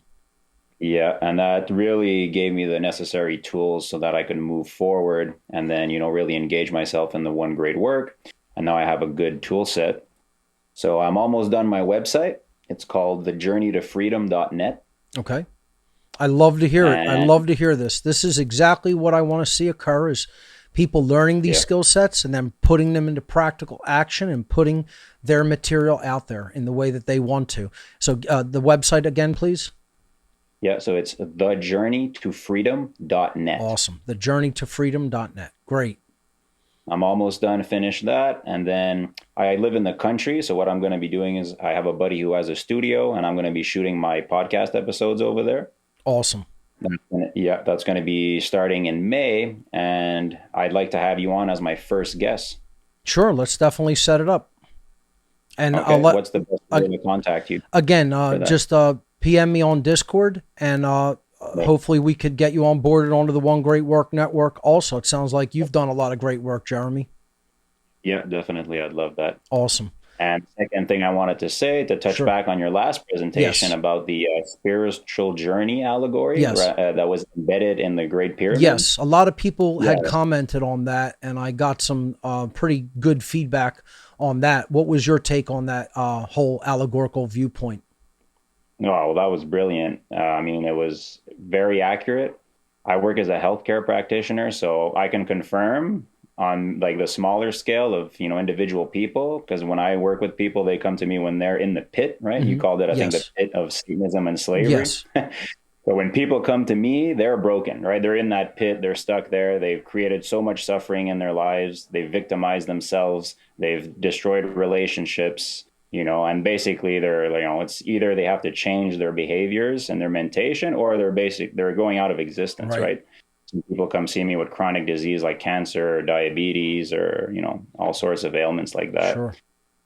And I teach them that, this is actually a gift. I teach them to embrace their pain and view pain as a teacher, and that they've brought themselves right into this mess.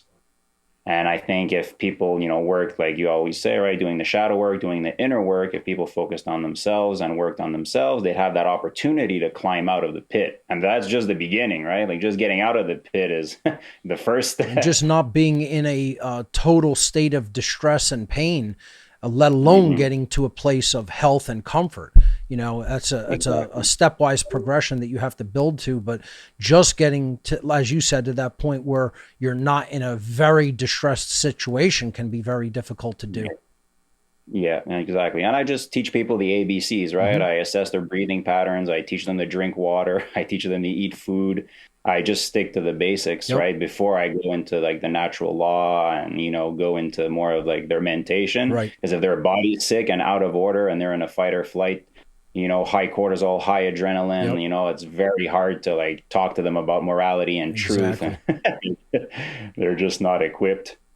That's why there's such a multi-pronged attack on human consciousness through the biology, like directly through biology. It's a biowarfare attack.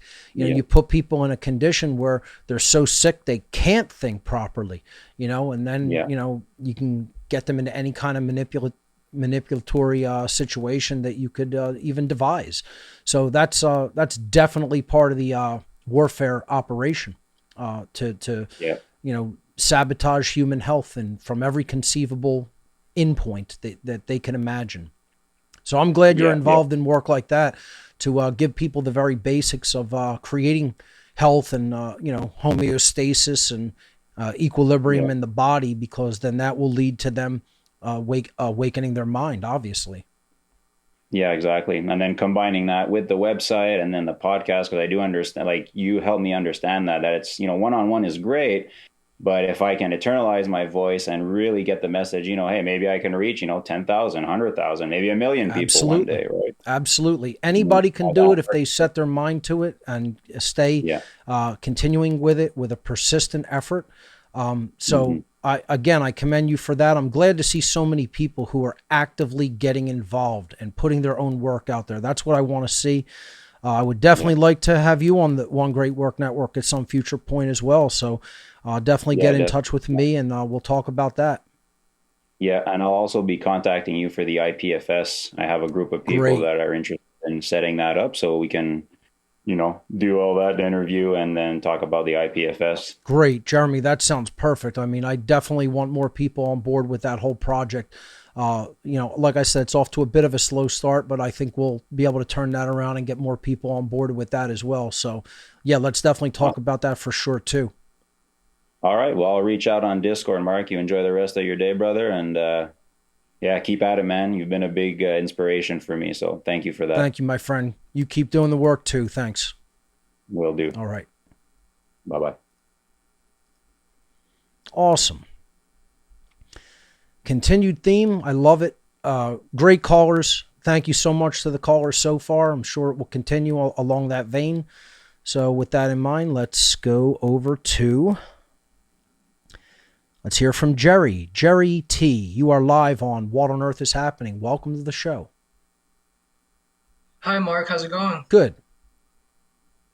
Can you hear me all right? Coming through loud and clear. Thank you, Mark. I'm going to make this quick. So first of all, Mark, we have the same birthday. Really? Which is pretty cool. Awesome. We do. That's right. Both Leos. Both Leos, both plant-based. So I'm going to make it, I'm going to tell you my situation, which is I'm in the military right now, active duty. Okay. And your work inspired me to, willfully get myself discharged. So right now I'm in the process of getting kicked out, and I don't care about getting a dishonorable discharge or nothing like that. I was just super glad to, start from podcast number 1 to, this podcast, to be able to tell you that. That's awesome news. And I'm very glad to see that you're following your conscience. So that's ultra commendable, Jerry. Thank you for that. For sure. I'm also in Autonomy. Great group. Yeah, Richard Grove's group, Autonomy, just awesome. They're doing similar things to what I do with How to Become the True Media, as far as teaching people general life skills and methods to do all kinds of things, not just in the technological world. So he's teaching general life competency and skill sets along with his group, Autonomy, and they've helped out my operation here at What on Earth is Happening in many ways, and continue to do so. So, I definitely, have one of their banners on my site to help people, become aware of them. And if they feel like it's a good fit for them to even take courses that they offer. And they're doing some excellent work out there. Absolutely. I would love to be a part of the Quit Your Cult website that you're going to... This is what I want to start building people for. I want to start building a lot of these examples and have people prepared to just relate their personal anecdotes of what happened, what led them to see the truth, how they went about, removing themselves from these institutions, and just tell their story and let people see they're not alone, that other people have seen the light and seen what they've been involved in, and they don't have to turn it totally against themselves and become more self-loathing, that they can simply make the decision to do the right thing no matter how uncomfortable. And I'd love to just build that up as like a support community for people doing this, So like I said, it's probably about a year away or so, but I am going to eventually make that priority and do this project. So I want to start sort of almost like right away, getting people involved who do want to be a part of it. So you sound like it would be an ideal fit. Yes, Mark. I also signed up for the How to Become a True Media seminar. For this year? And yes. Excellent. and I plan on putting out work out there. Well, we will That's what it's definitely teach you those skill sets for certain. That I can assure you. You'll come out on the other side knowing a whole lot more and be in a position to be able to do that type of technical work to get the word out to other people. So I'm really glad that you're on board with the seminar this year. Looking forward to it. Looking forward to having you in the class. Thank you for everything, Mark. Absolutely. Jerry, thanks so much for the call. Very, very inspiring.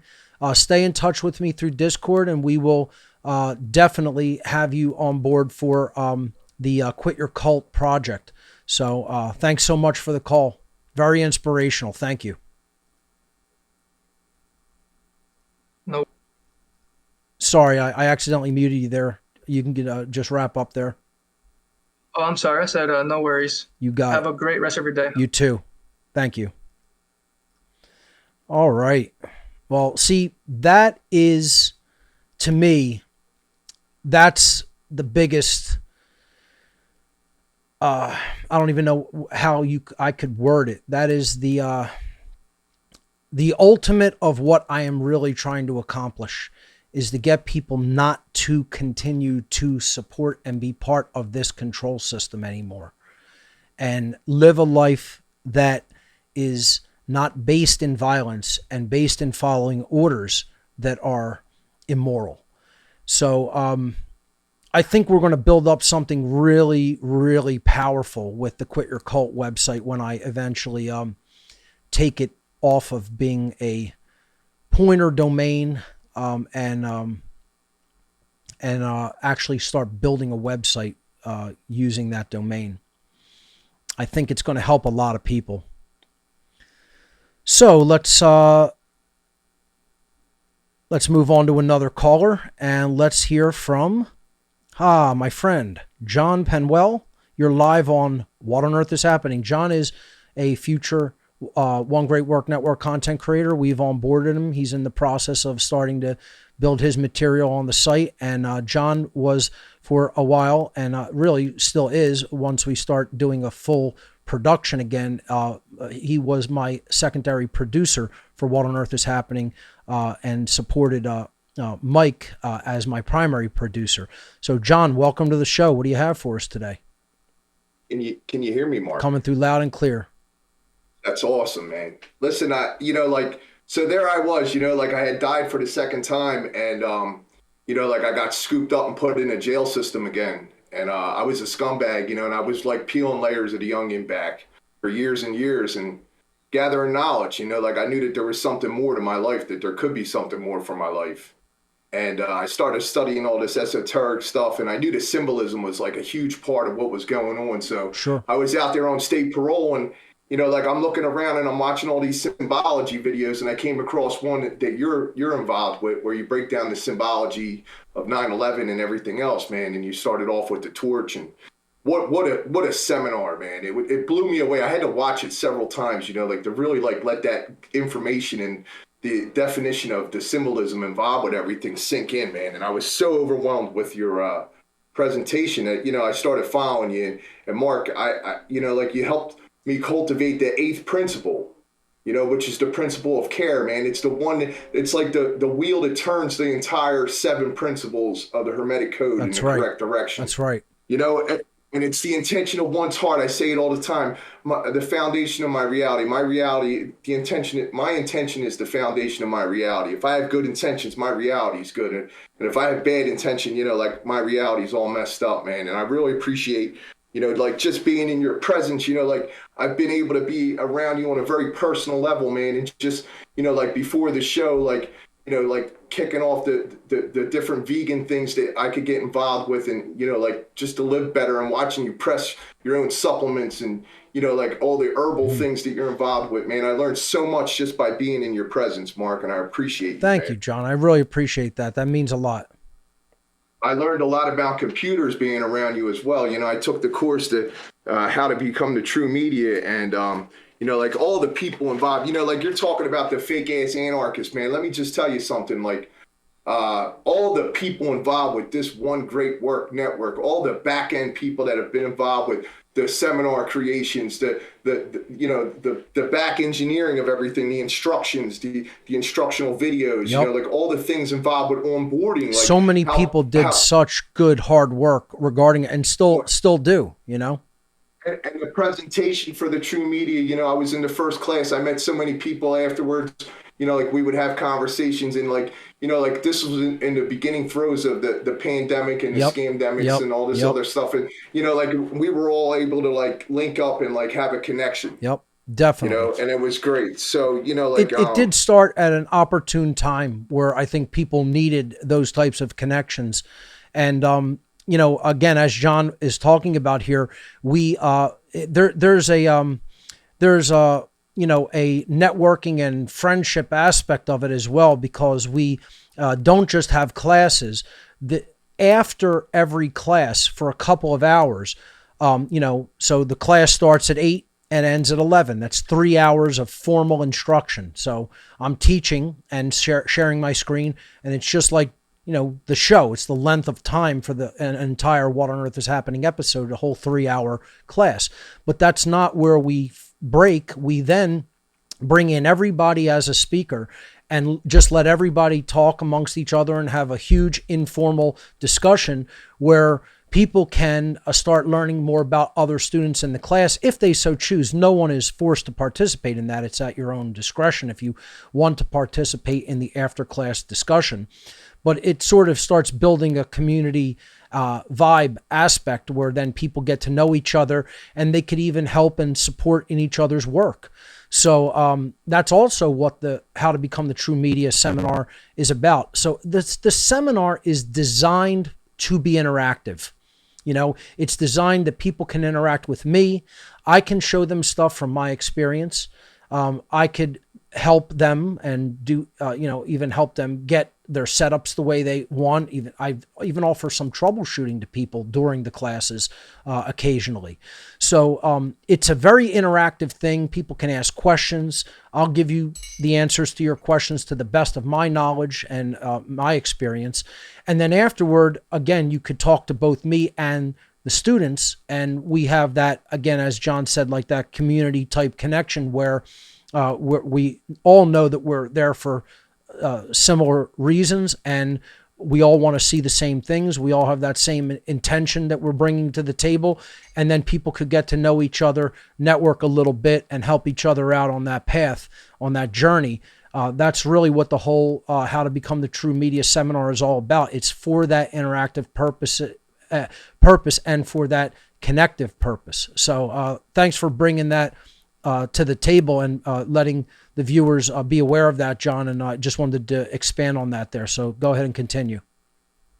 So with the True Media, like not only did I get to meet a lot of people, but I have a very graphic design background, so like I came at this with like very poor organization skills, and my versatility was fair, but it wasn't as good as your versatility, like what you taught in the class. And I appreciate the fact that as a graduate of the class that I could come back in on any other classes in the future. I'm scholarshiped in, and that's awesome, man. Well, you're scholarshiped in because you're a member of One Great Work Network. We don't scholarship all alumni of former classes, but since you've been onboarded to One Great Work Network, all content creators and all helpers on the network who are part of what we call the middle end team, which is our liaison team to our content creators and producers who do live production on the video server for content creators who do live shows, have been given a scholarship to How to Become the True Media 2022.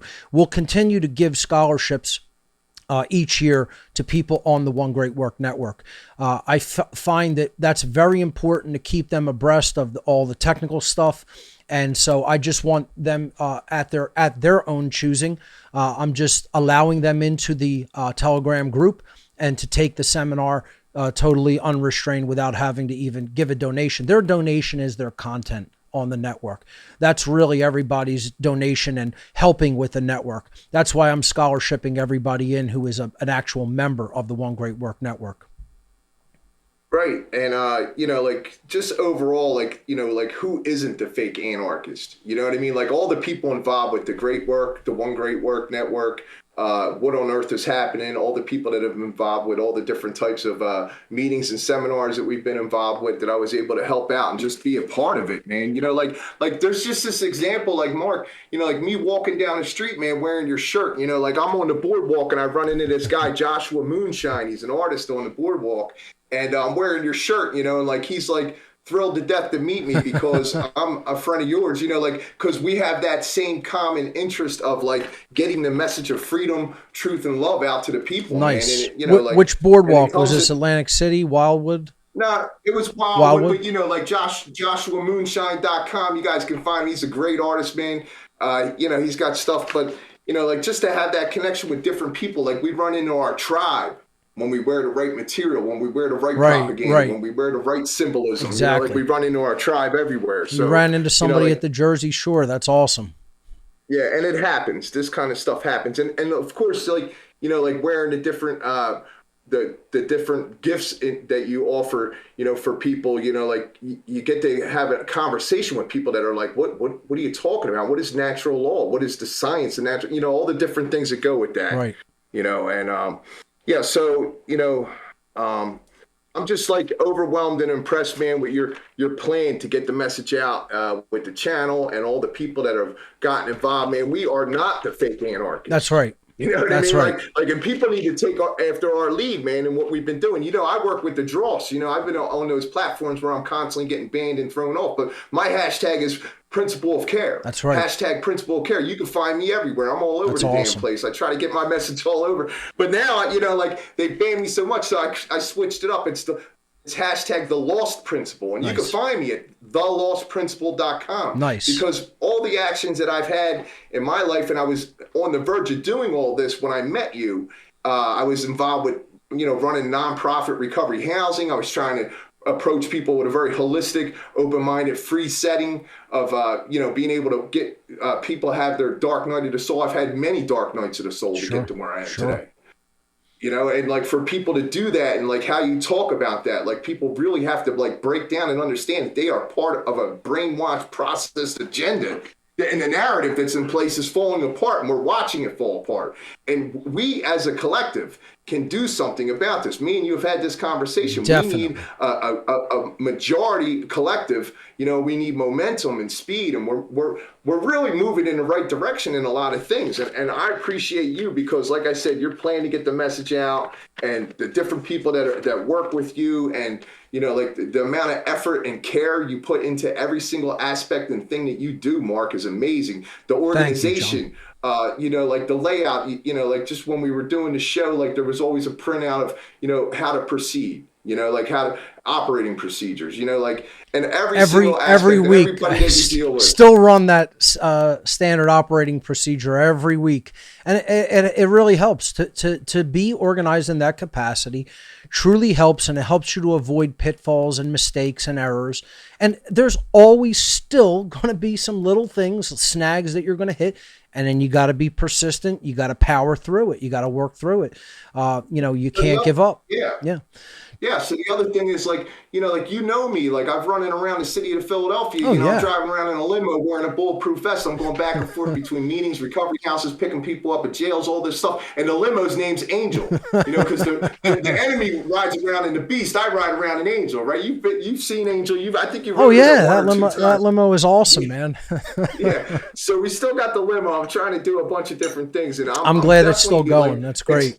Excited to be on board with the One Great Work Network and all the content creators involved and all the people involved with the technical back end of it. I'm so excited, Mark. Absolutely. John, thank you for being a part of it. We're really looking forward to your content. Give people your website again, and everybody keep on the lookout for John Penwell. I just onboarded him this week. He's going to be making content for the One Great Work Network, and his blog will be on the site very shortly. But give people whatever websites you want to give them, leading them to your work.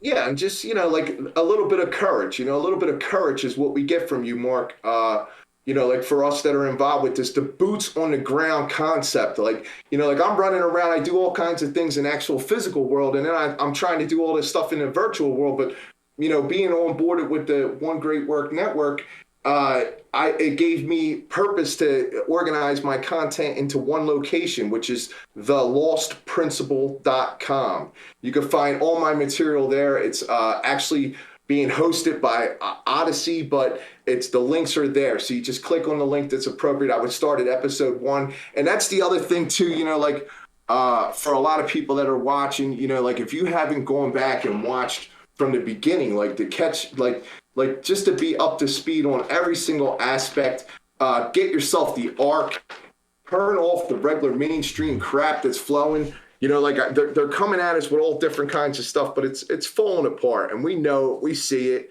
The other thing I wanted to say was, let me see here, because I wrote it down. Yeah, meeting more people, Scott. Oh yeah, so the central hub that you said, putting all my content in one place, man. Exactly.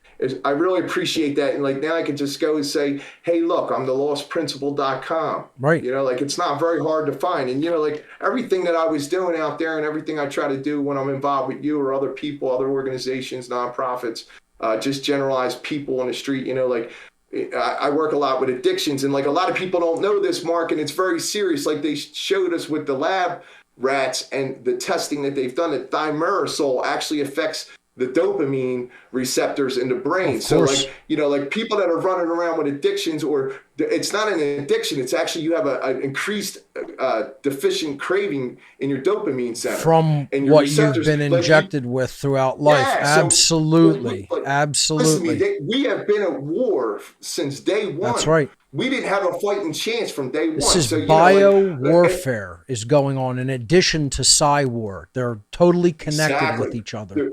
Weather weapons, there's all kinds of stuff going on. But the other thing is you were talking about some some fringe stuff, in this episode, you were just talking about that. And for people that don't have any clue, go to remote viewing, search the word remote viewing under the CIA, declassification site. And you'll see that these people have the ability to go anywhere in time or space in a thought projected process. Sure. Look at the First Earth Battalion of the United States military and how many Psy warfare type operations they were even looking into and researching. A lot of people don't know about that First Earth Battalion. Then they made a movie about it called The Men Who Stare at Goats, and John Ronson wrote a book about it, and they made a movie based on that book. But it's all based on First Earth Battalion. Yeah, so the other thing I wanted to say real quick was, I retired from my position. I resigned because of the mandated vaccines. And I didn't have a huge, listen to me, I didn't have a huge bank account. I didn't have, any kind of means of support or anything like that. But the birds of the air, I worry for nothing because I act with care. I act with good intention today. And, the universe will provide for you if you do that. And that's what's been going on. I'm surrounded by great people. My friend Bobby from the Principle of Perseverance, he started it, we're all recovering drug addicts, junkies, they're self-centered pricks. And we're out here doing something to try to help people. That's right. I know you've been involved in the recovery world for a long time and doing fantastic work in those endeavors, and to have had to resign because of the mandates is disgusting. Because I know that was a huge part of your life. Yeah, it killed me. It killed me. And but it was a statement, for the people that are in my life that didn't know how serious I feel about this. You got to do the right thing, and you can't capitulate to their demands. Yeah. And the whole thing is how much I love to do this. Sure. I was working 70, 80 hours a week inside these facilities, and I walked out because I am not. It's principles. That's principles right. first. That's right. You can find me on Facebook under Principles First. You can find me by my name, John Chichester III, John Penuel Chichester III. St. John is what they're calling me on the streets because I ride around helping people. Awesome. But just to one other thing, you mentioned something about the 144,000. You could do some research on this. There's supposed to be 144,000 nerve centers inside of our neural network in our brain. So like, this is an inside job. Of course, it could happen and manifest in the actual physical world, which it probably will, this 144,000, but it is an internal job. Oh yeah, I don't even really see it as a physical number. We kind of just joke about that, but it's interesting allegorically. Could it mean these neural connections that, when they're finally firing, the person is operating on all cylinders and is really, going full steam ahead in the spiritual war, and they're fully awake? I mean, it could be some type of an allegory physiologically like that about, as you said, the human nervous system. It's an interesting take on it. But the last thing I'm going to end on this note, Mark, and I really appreciate everything you've ever done for me and everything that you do for the people that are involved with you, getting involved with the One Great Work Network and all the back end stuff. But just your personal attitude towards like we're going to keep going no matter what. They're going to have to kill us. They're going to have to put us in the fucking ground. Right. We're not going to stop. Right. We're not going to stop. The 144,000, we were in our first class. And we were messing around with the computers, and I recorded all this stuff, screen recorded. But you Google searched your name, and it came up. There was 144,000 results. That's pretty funny. That? Yeah, do you remember that? Yeah, vaguely. Yes. That's pretty great. I'm going to end on that note, but I really appreciate being involved with you, Mark. I'm always available to you and anyone that you point me in the direction of that's involved with the One Great Work Network. Absolutely, John. Looking forward to your content, ladies and gentlemen. John Penwell of One Great Work Network, thelostprinciple.com, correct? Yes, sir. Thank you so much. John, thank you so much, my friend. Have a great one. Awesome material that you brought up there in the call. Thanks so much for your call. Thank you. You got it. Yeah, I consider John is not only a creator on One Great Work Network. I consider John a personal friend of mine. So, thank you, John, for all of your support in my endeavors and all the ways that you've helped out and helped things to go more smoothly here with my work. Thank you. All right, let's go to another caller and let's hear from Leiden. Leiden, you are live on What on Earth is Happening. Welcome to the show. Hold on one second. Hello? Yes. Can you hear me? Coming through loud and clear. Sorry about that. My name's Dave. I had to switch the name because of the little alphabetical order thing you got going on. How's it going, No Mark? problem. Welcome, Dave. That's crazy that John just spoke because his story's identical to mine. You know what I mean? Interesting. Yeah, it's very interesting. I grew up in Boston. I'm a city kid myself. You guys get very distinct accents, hoogies, wah-wahs, all that type of stuff. And I was down there, and I had to get off right in North Philly, and it just made some of my neighborhoods look like, paradise. It was brutal. That's a tough area. Kensington and that area is really, really bad right now with drugs and poverty. North Philly can be parts of it can be very, very bad with drugs and poverty. It's there's areas of Philadelphia that you really probably don't want to visit at all.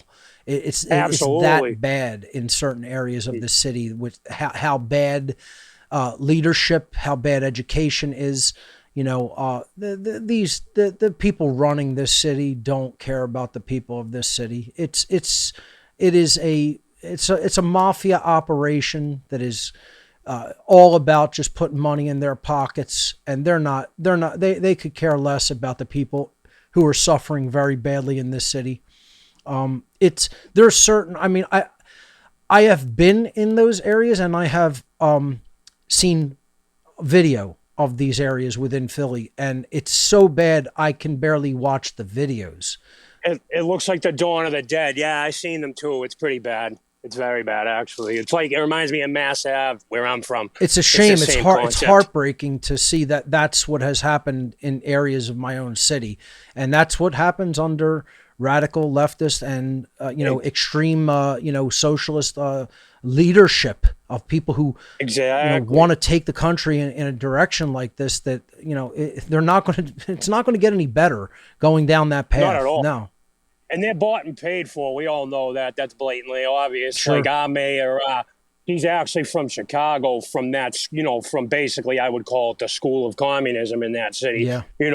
Where all these people like Obama and all of them, who like the outfit comes It's from, crime, centralized crime hub. I mean, let's face it, that it's a central organized crime hub, and the mob and different mafias have been organized through there, and go out into other, their tentacles spread out into just about every city, but certainly leftist run Democrat controlled cities. And, they've been doing running the same operations, for well over 100 years in metropolitan America, and in most cities that, have over a population of over 100,000 people in America, for sure. Yeah, and it's weird because like I said, John's story is pretty identical to mine. Like I got out of prison 3 years ago. Mm-hmm. I did a few years, did 5.5 years, came home, changed my life around, I started looking into this stuff, and I thought I was awake and I had no clue. I had no clue at all. But now I have pretty much a concept of what is going on. And, we are losing, like you say, we are losing so badly right now. And people actually think we're winning at this, and we are not even close to even like really stepping on the real battlefield as far as I'm concerned. The process is just at the point where it's starting to make a little bit of an uptick, I would say. And I don't want to get people's hopes up by even wording it like that, but we're at the beginning stages of something. You can see that now people are realizing they have to move it away from, I kind of understand what's going on, to I need to act and I need to put this material out for other people. I'm glad to see that people are starting to get that message and starting to put that into practice. That's, for me, that's an encouraging sign, because that's what it's all ultimately about. We're not going to see that major improvement on any kind of a global scale until people get that basic message that it's not just about you waking up, it's about you helping others to wake up. That's what makes the process go viral. And I make it a mission to confront people every day about these type of aspects, and I actually not a long time ago, but a few years ago when I got out, I started a YouTube channel. I made some videos, I wasn't getting any views, so I got discouraged, and, I got into kind of a rut. But now I feel like it's my duty to like start putting this information out there on a mass scale, like people are doing, right. And it's just, you definitely can do it. It is a matter of simply learning some basic techniques, getting a little bit of, skill sets under your belt, and developing a little bit of confidence, and you'll be able to do it. No question about it. It's really not the confidence aspect. It's more like the capital. Like I need to invest. Like, I mean, there's some of that.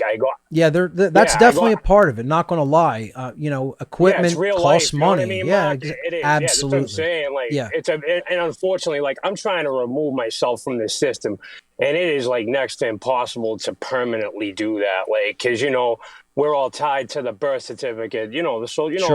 Basically the slavery system. Sure. That's what we're locked into, and I've been trying to remove myself from that, but it just seems impossible, especially if you want to use digital assets to be able to get this information out to people. Like for me personally, I mean, I know a lot of people who try to go that route, and I'm not telling people not to if that's what they feel is their optimum path, but I just look at it like I want to take the war to the place of cause.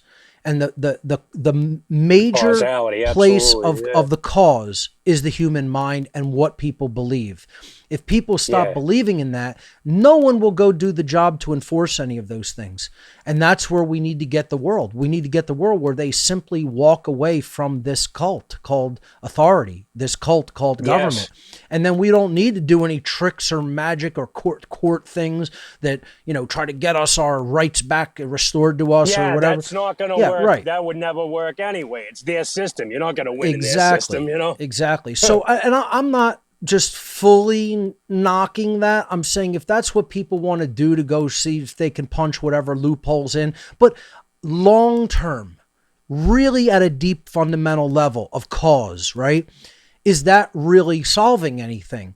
Or are you just finding some type of a loophole within their system that you can find a little corner in to say, I've developed a little bit more comfort for myself in my own personal life?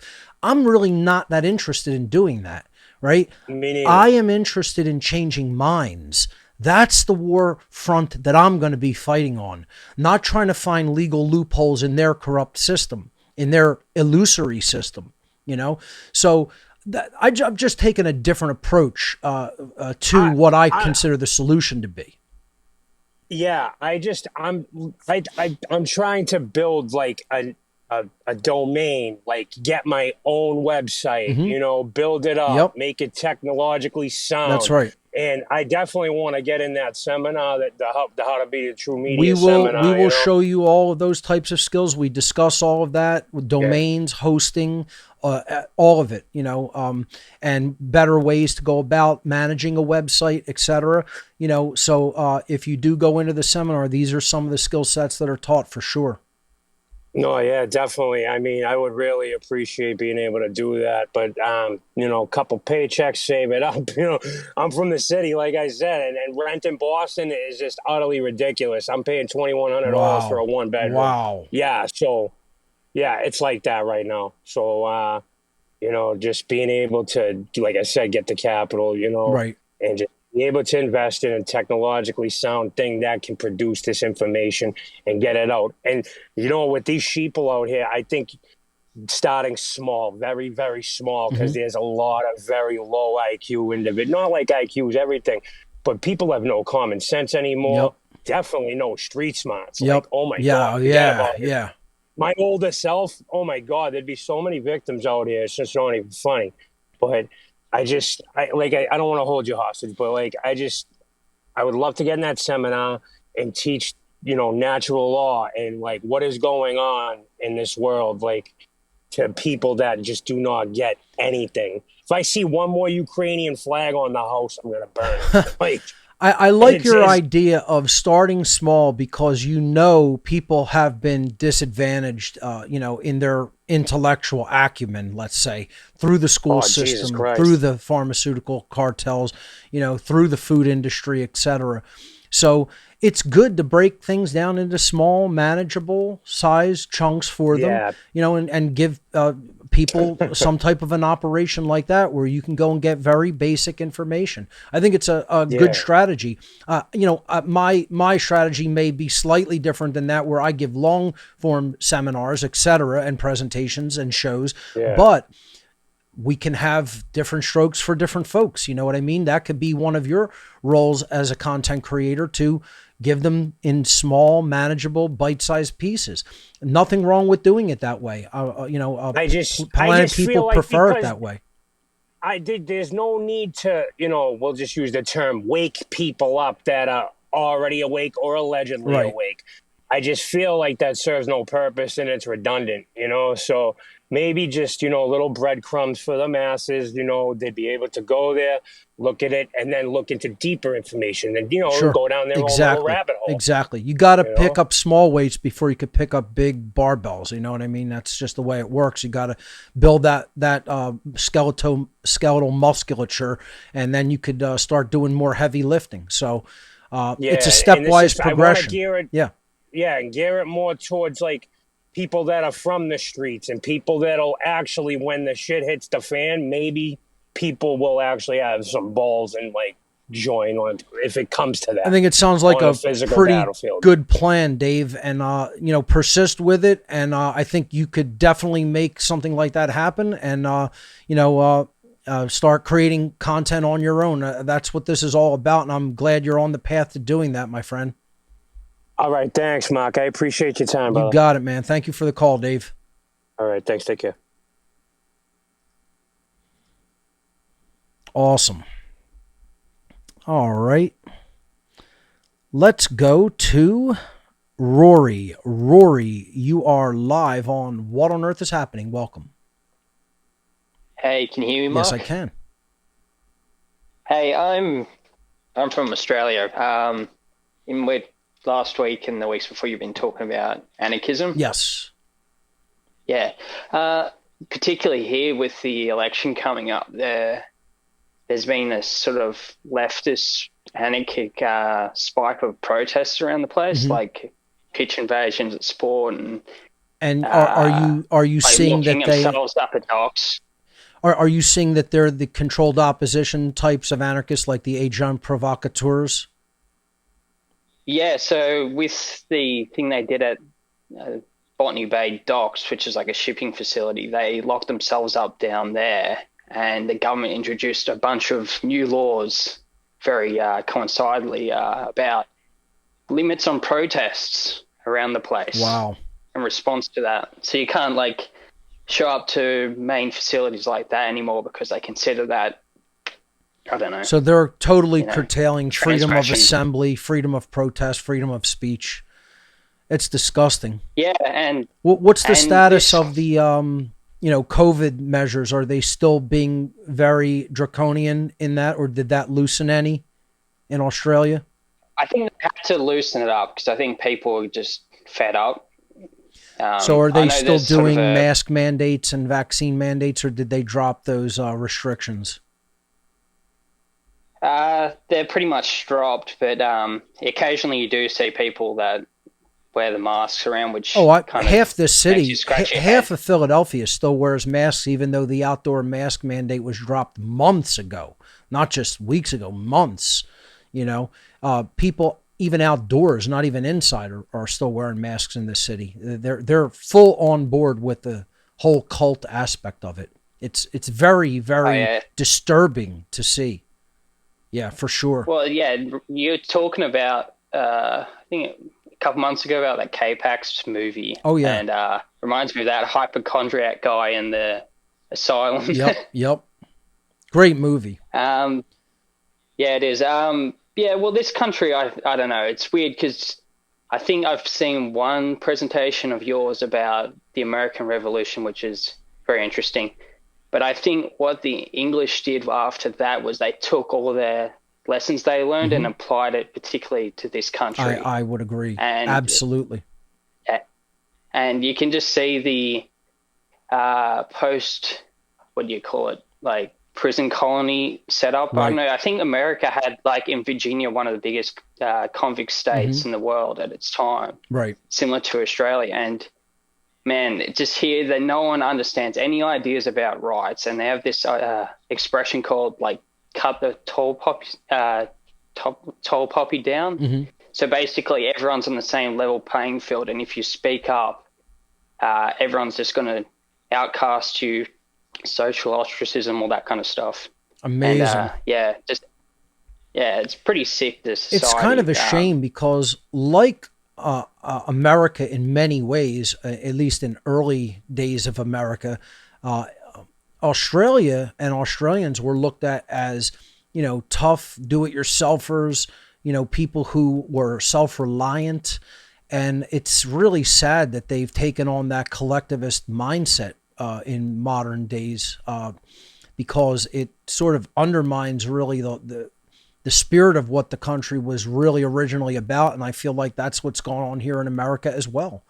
And that's what social engineers will do. They will continue to just brainwash people. They'll inculcate them into their belief system. They will indoctrinate them through what they, call the education system, which is nothing but more cult brainwashing, until they have a population that's doing that. They're self-policing. They're, getting up in others of their own kind's faces when they speak out against what's really being done that is wrong to their own people.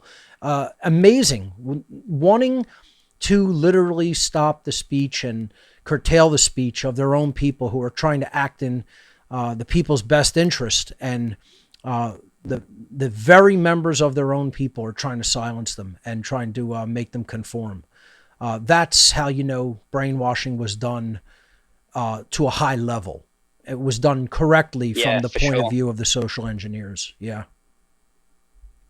Well, yeah, and I think you've brought up a number of times, and you see it a lot on the internet, about the gun control history in this country. And sure, man, with the Port Arthur event, the Port Arthur false flag event really started it in earnest in Australia, and that. I mean, once that occurred and the public bought it wholesale and bought the government narrative and decided, we're going to allow politicians to pass laws to ban, semi-automatic rifles, etc. That is taking a massive, massive, massive power check away from all forms of government in that entire continent. So it's sad that it was fallen for. Not even. Well, yeah, it's not even just government as well, because it was a government gun buyback. So at some level, it was the public responsible, I'd say, more so than the government buying into the bullshit. And not only does that make people vulnerable to government power, it makes them vulnerable to average criminals as well.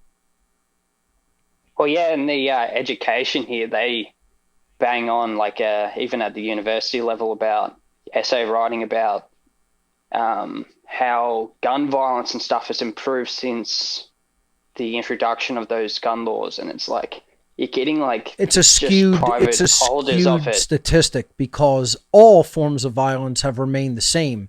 It's just people have chosen different tools to perform the violence with. If they look at it from that,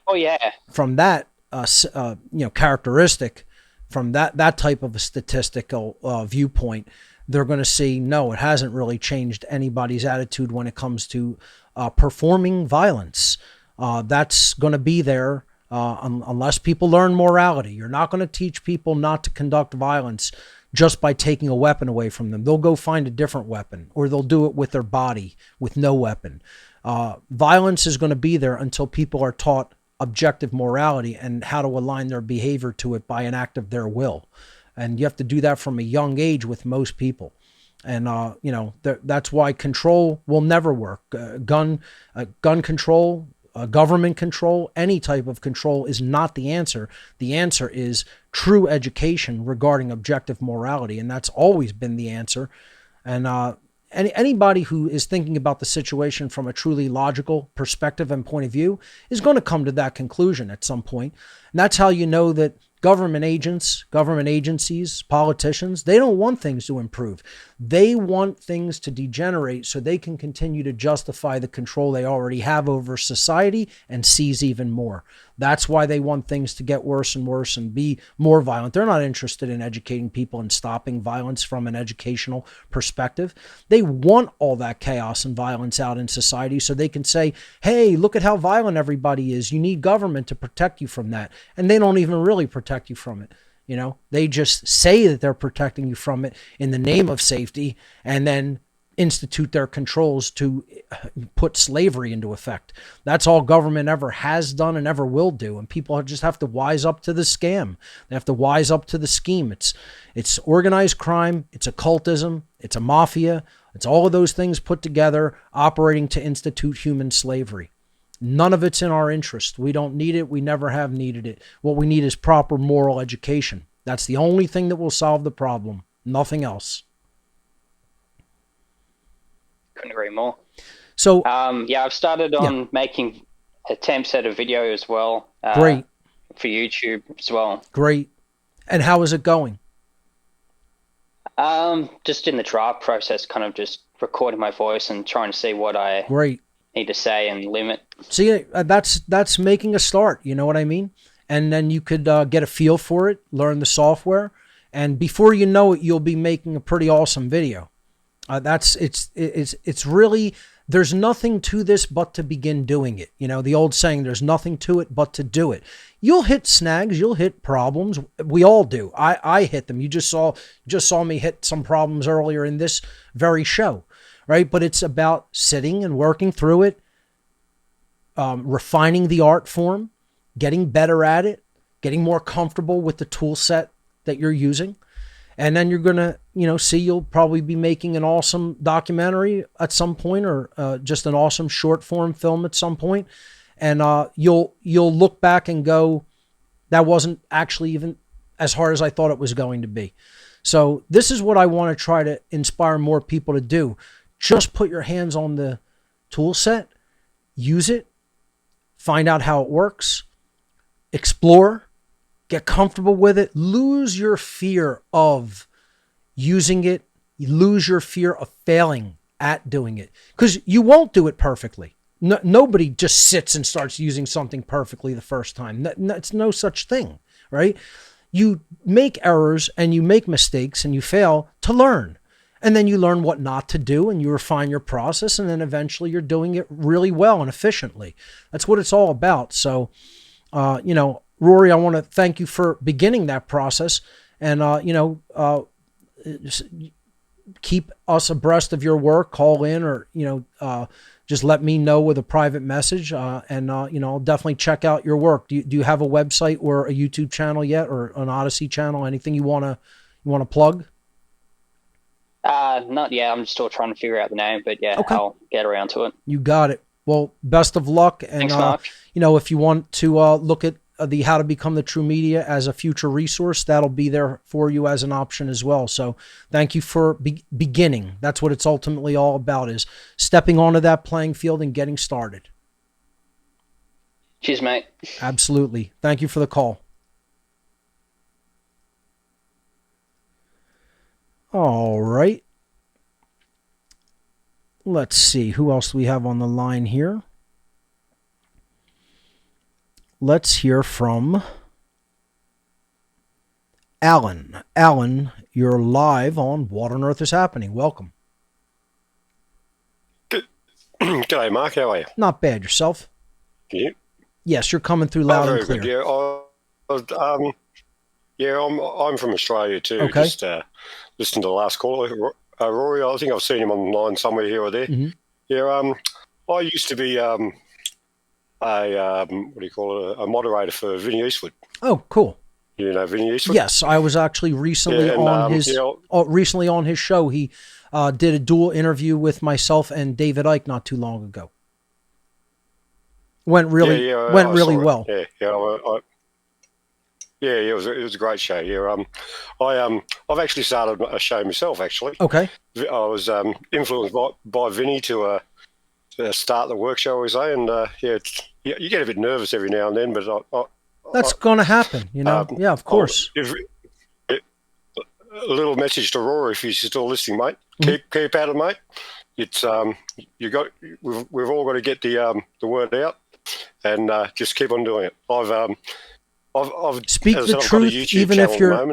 The idea is speak the truth, even if your voice shakes. Everybody gets nervous from time to time. Yes. Everybody makes mistakes. Keep going, push through it, and you'll never look back. You'll sit and wonder, why was I ever all wound up and worried about that? It worked out fine, So go ahead, continue. Yeah, well, Alan. That's right. Yeah, well, I've actually done 12 shows so far. Great. Do you mind if I mention my YouTube channel? Sure, go right ahead. Yeah, Amos. My YouTube channel is Amos 777. Spell that out. Spell that out. AMOS 777. IMOS 777. Great. AMOS 777. Yeah. Great. Amos is my nickname. And my shows is called Soon. It's news, just spelt differently. Actually, no, it's news spelt differently. The word soon, SEWN, it's the word news jumbled up. Okay. Sort of thing. And that's how I came up with that, and it's just an idea. And I start off the show with just going over a few media reports in the mainstream media and what I think of them. And I've had a couple of guests on. I don't know if you know DK from New Zealand. Not off the top of my head. No, okay. Well, he's Vinny knows him. Okay. And I actually had on my show number 11. I actually had Vinny on. Great. It was my longest show ever. It was a two-hour show. Awesome. And it was I'm still learning at this sort of thing, and it's well, I've got about 150 subscribers so far, and not bad. And that'll about 20 subscribers. Yeah, that'll build and build. You know, that it doesn't always go very fast, but you'll steadily build it upward, and that's what it's about. No, well, I realise that, and I'm in no hurry. Sure, but the world the more persistent, being in a bit of a hurry lately, isn't it? Yeah, the more persistent and consistent that you are with your material, you'll see that subscriber base build faster as you do that consistently. So yeah, they're going along with their steady pace. That this is what we need to do, is just build in a steady progression and have many more people get on board and involved. And I'm just glad to see, over the weeks, how many people are actually putting the work out and putting their voice out there, and not afraid to speak, not afraid to put it out there. That's what's going to get this done. The only way people are going to defeat a tyrannical situation in the world is through more righteous, moral speech, and putting that out there for other people not to continue supporting these tyrannical measures that we're seeing all over the world. So I'm really glad that you're doing that from Australia, and I commend your efforts, and I wish you luck in continuing doing that. Oh, well, thank you very much, and I will continue doing it. Because it's after you finish the show, you get a bit of an endorphin hit in a way, because you think you've done good, and I can confirm that for sure. I can confirm that you feel good. You feel like I've done what I'm supposed to be doing. So it does happen like that. You get that like a rush of good feeling, like this is what I'm fulfilling my purpose. I've done what I need to do. I've accomplished that. The work is going to be out there. It works exactly like that, just as you've said. Yeah, it's because the world can be. The world is a beautiful place, and it's just a lot of people don't see it.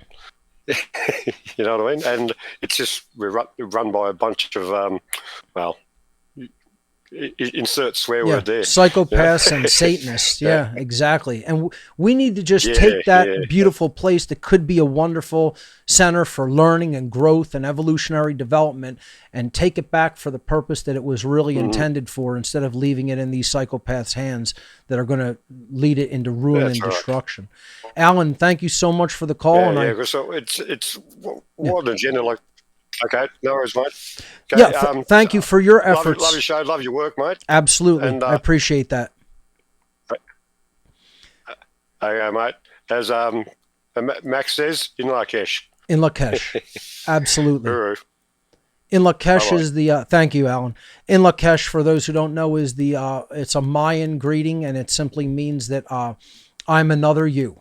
I recognize myself in you, and you in me. I am another. One of yourself, and you are another one of myself. That's essentially what that phrase, that greeting means in the Mesoamerican spirituality. All right, let's see. We're running out of time. We have about 10 minutes, less than 10 minutes left in the show, about 8 minutes. So let's see if I can go back to some people that might have had some technical issues before. Let's hear from Dominic. Dominic, let's see if we can get you on. Are you there? Can you hear me? Yes, I can. Now you're coming through. Welcome. Okay, great. Mark, I'm very happy that I can talk to you right now. I must tell you one thing. This is very important for me. I think what you are doing, all your materials, all your presentations, all your podcast episodes, I think it's the best work I've seen. Thank you. I On the appreciate you whole, saying that. Thank you. yes, on the whole internet, because you doing it in a very serious way. Um, we can see that it's very good research, and I don't see it often. And you even said a few times that what you are doing, you doing it in a very, very good way. And I know when you were saying that, it was really true. I know why you was saying that. And I have to say something about your rage. I think it's great. And it's kind of the most personal message for audience like me on the whole internet. Again, there is no other person who doing it in such a true and honest way like you. And I feel that you're doing something very personal with us, and I think it's the best way of doing it. So I really like your style. Thank you. And yes, I'm going to try to keep the rage to a subsection and not go on with it, but it is a personal and a righteous indignation that I'm bringing forward when there is an injustice that I really need people to understand and to get that word out there. So I appreciate you saying that you can kind of be in sync, in simpatico with that form of what I would call sacred anger. And I'm glad that you see it for what it is. And it is genuine, heartfelt anger about injustice.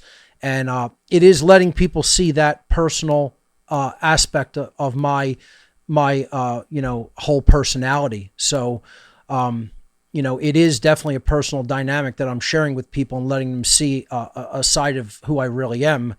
As brutal as that could be for some people, it's definitely true and personal. So I want to thank you for recognizing that for what it is, and saying that you feel that it hits home and it helps put the message through and drive it home to where it needs to go. So thank you.